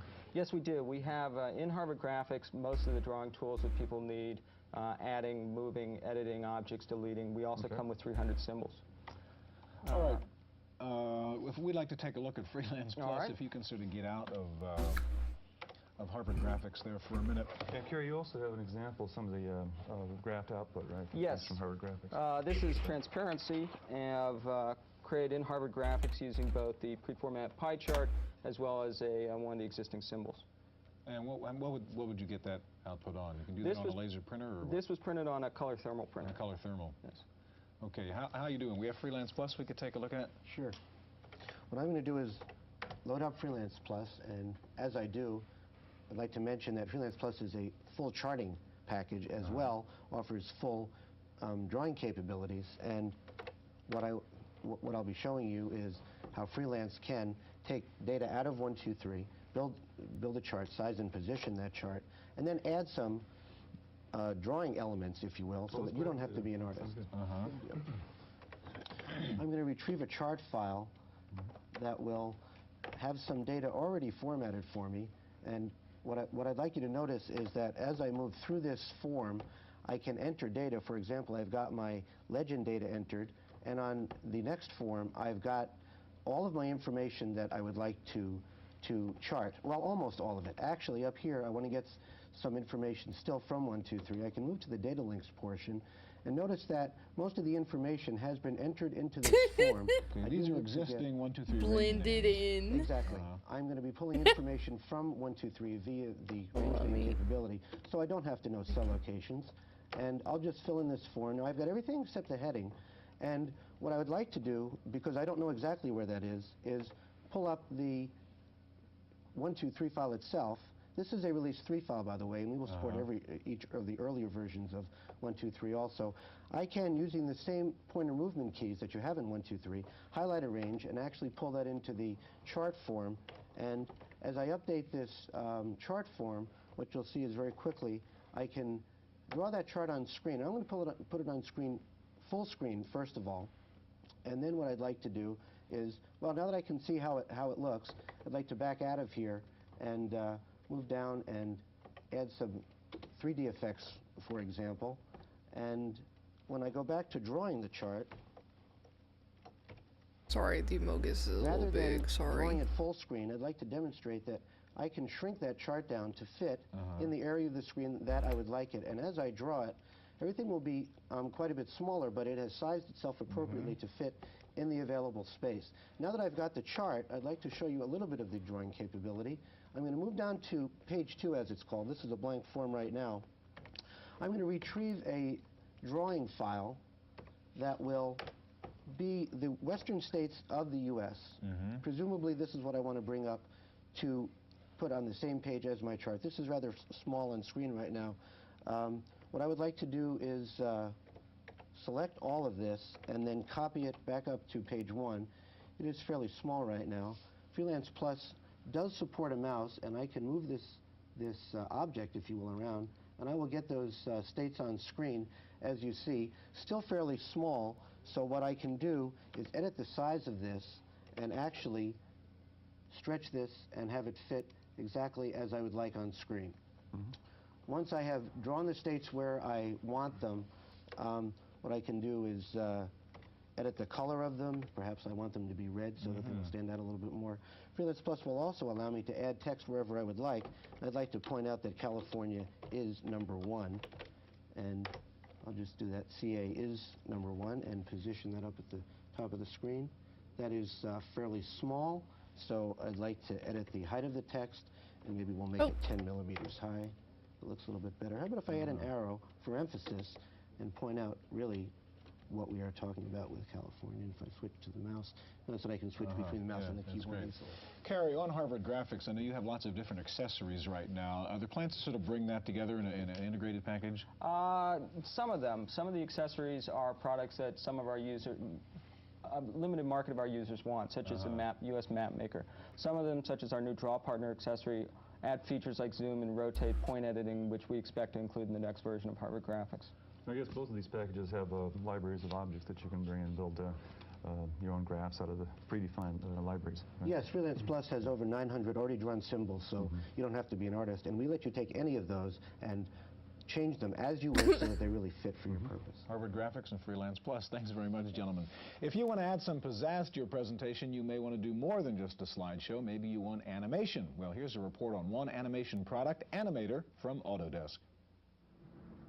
Video presentations like this one can be quite expensive to produce, but this animation was done inexpensively on an IBM PC using a program called Animator from Autodesk. The secret to Animator is its use of automated animation techniques. Well, traditionally, when you animate, you draw each frame one at a time. Gary Yost, I need your t-shirt right now. Motion. And in Autodesk Animator, out of the 5 kinds of animation that we allow people to produce, 4 of those kinds are automatic and interpolate shapes from one position to another. So people just draw the first position and the last position, and it creates all of the in-between shapes. Images can be created with Animator's Paint program or imported from a wide range of drawing programs. Images, text, and photographs can be combined to create animations which can run on your computer or be output to a VCR. While the business user can easily learn how to work with Animator, more complicated animations may require some additional expertise. Talent is always very useful, and depending on the level of presentation that you're creating, it may be very useful to have a graphics specialist. But if you just want to have your company logo float in, or tear off a piece of, say, an image that might represent, say, your corporate headquarters to get people's attention, that kind of thing is very easy to do in Animator. Autodesk's Animator runs on any IBM-compatible 286 or 386 PC with a VGA card, a hard drive, and a mouse. Hard drive. For the Computer Chronicles, I'm Maria Gabriel.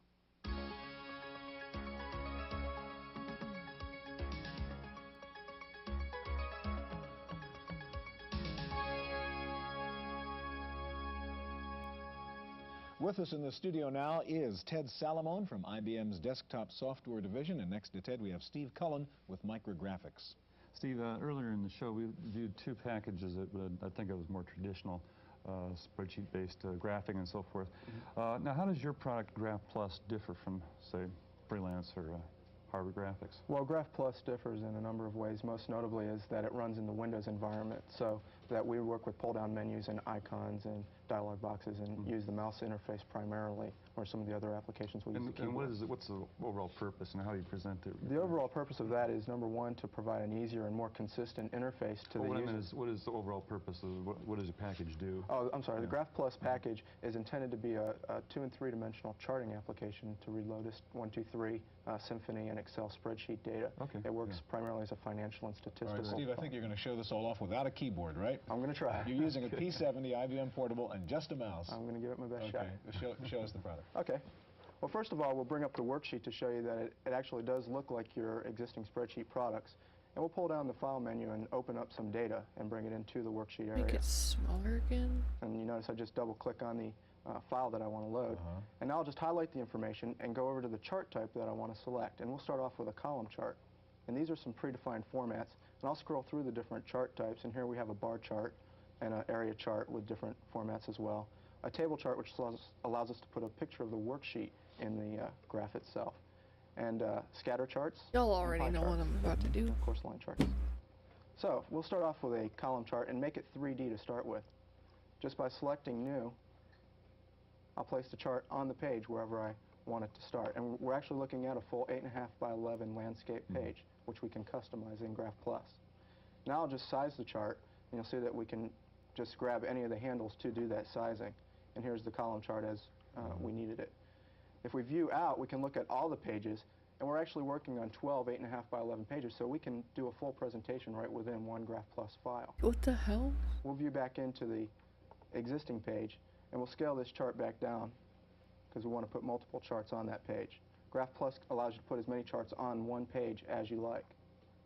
So we'll bring the worksheet back up and highlight just one set of data.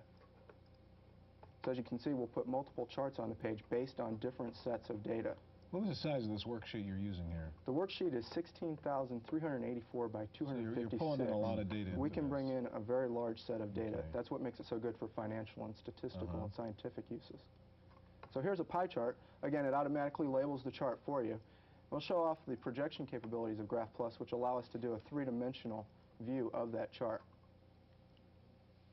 And there you have it. And we'll scale that down to give it a little perspective. Then we can grab any wedge of the chart and explode it, just to add that little pizzazz to it. And that works with any part of the chart. Blow it up. We also have up to 16 million colors in Graph Plus to work with. So we can go in and pull up a color palette and scroll through the different colors. Let's select the Miami Vice palette, as we call it, and we'll set that on the screen. And there you can see how simple it is to change the chart colors all in one fell swoop. What the hell? Do you have any special effects between the displays as these things come in? We do have a product called Slideshow that comes with Graph Plus and allows you to use either Designer, which is another micrographics product, or Graph Plus files and do the transitions between the screens. Also, Steve, can you import from different software programs, bring in spreadsheets from not just 1-2-3 files, but somewhere else? Yes, we work with 1-2-3, Symphony, Microsoft Excel, diff files, so if you want to bring in database files. And because we run in a Windows environment, we can also bring Excel files through the Windows clipboard.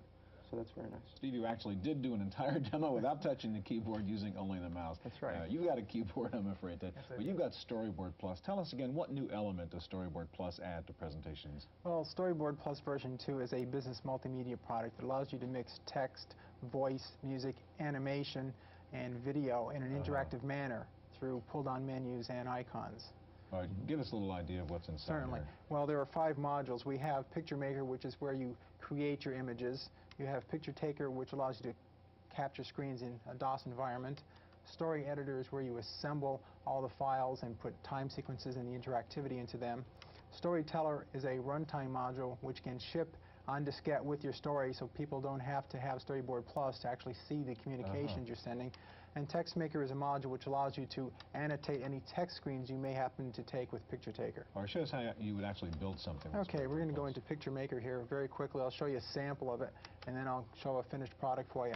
You can come in very easily and pull down the menu to the library, and without any graphic skill or very little at all, find an image that you might want to bring in, such as this truck here, and we'll bring it down here, and I'm going to pull down the menu and flip it because I really don't like the direction it's facing. So let's flip that, and that's perfectly fine now. I'm going to come over here to the brush icon and come down and select a different active color in the lower left-hand screen. Come back up and take that rectangle, make it a fill shape. Just come down so how you can start to adjust the images on screen. And basically, it doesn't take much. You just point the mouse and click. What I'm also going to show you is the finished picture. We did just a little while ago, but it's going to load it in here. And you'll see exactly what I mean, how easy it is to take a frame. The time I was spending to load this file is about how much time I actually used to finish it before. And you could be combining this with text and putting it as part of, you know, one picture in a presentation. Yes, this would be a frame, and you would be able to add music or text or start animating different portions of this. How many objects do you have in the library? Do you ship with it? There are 300 pieces in the library that comes with it. All right, now you said this does animation and combines animation and video. Now Yes, that's it what I does. want to see. Okay, what we're going to do is go into the other module that will allow us to do that, and come down to Storyteller and show the folks basically how it's done when you're sending a story to someone that doesn't have a storyboard. And this demonstration that we're about to see comes by way of a third-party publisher called Krepik Publishing, and they sell an art pack with more animations. And there you see there's your animation. There's a sprite, and basically his movements are pre-canned, and you can specify. So you don't have to develop that animation on your own. No, you just say whether you want it to go left or right or whatever happens there. The nice part about this is. Wow. Okay. Now what's that? Well, you see the art pack comes with a video editor that allows you to go to a maximum of 20 frames per second in color or black and white video. The very nice part about this is that you do not need hardware to play back the video. Of course, you need it to capture and the output, but you can send this to anyone, and they don't have to have a video board to play it back with.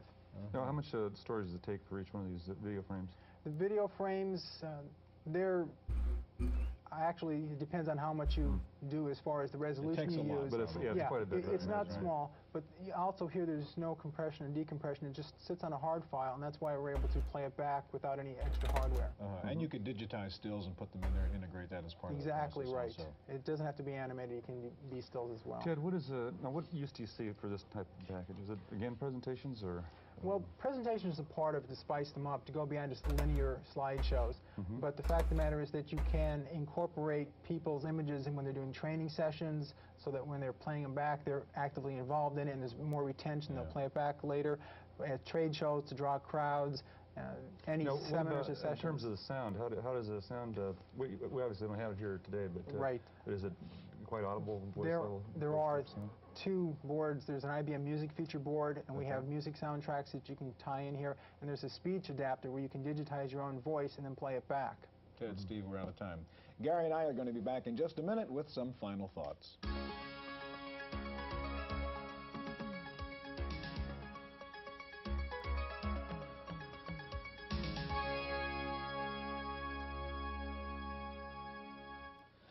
All right, Gary, that last thing we saw, Storyboard Plus, was pretty impressive, really. I mean, that brings desktop presentations to a different level. Yeah, I guess it's really multimedia, right? Yeah. Because we're talking about sound and animation and live video and all sorts of things. It's not just doing slideshows on a computer. Right, and I think that's what we've been sort of seeing to this point is like, how do we do the same thing with a computer that we did with a slideshow? And this takes us to the next level where we're really using the computer system in a good way. Final point, Gary, would be we've done 2 shows on this. We saw DPG software for the Mac and for the PC.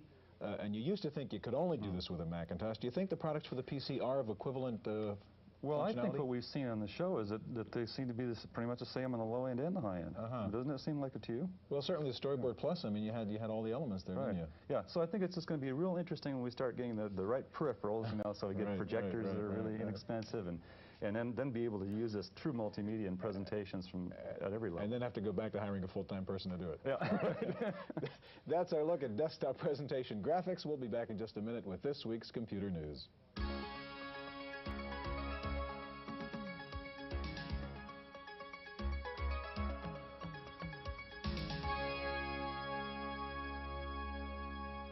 In the random access file this week, now you can use a special camera to put still photo images on your Mac.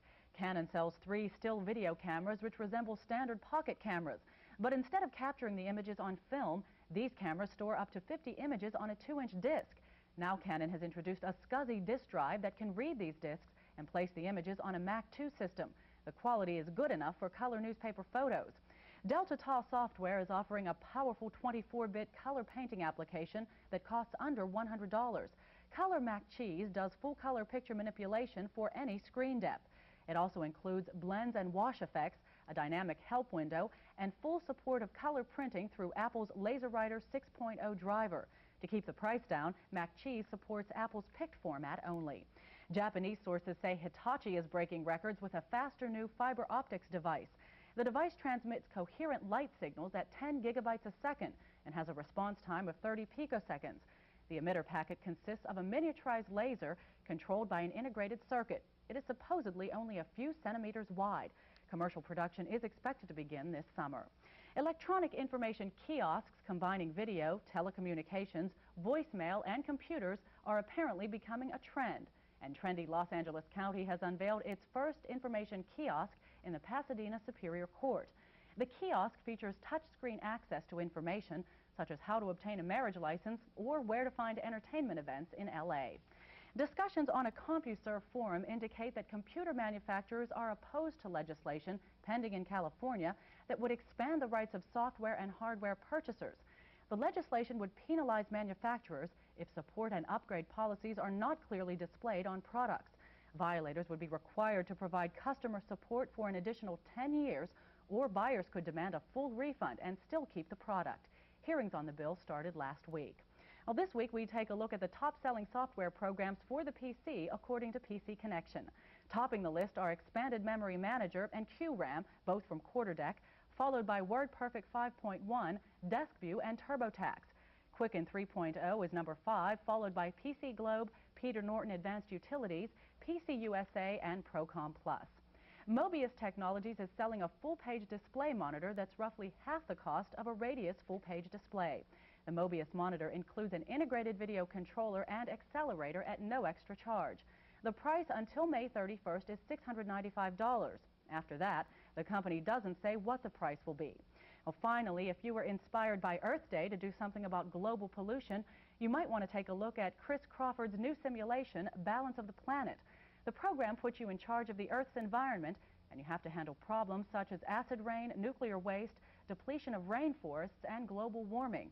Balance of the Planet is available for the PC and the Mac. Retail price is $49.95. That's it for this week's Computer Chronicles. I'm Maria Gabriel. The Computer Chronicles is made possible in part by CompuServe, which offers online information related to today's subject. Members type Go Chronicles. Non-members call for more information. Additional funding is provided by the Software Publishers Association, by PC Connection and Mac Connection, by Byte Magazine and VIX, the Byte Information Exchange, and by Intel Corporation, Personal Computer Enhancement. For a transcript of this week's Computer Chronicles, send $4 to PTV Publications, Post Office Box 701, Kent, Ohio, 44240. Please indicate program date.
Love that.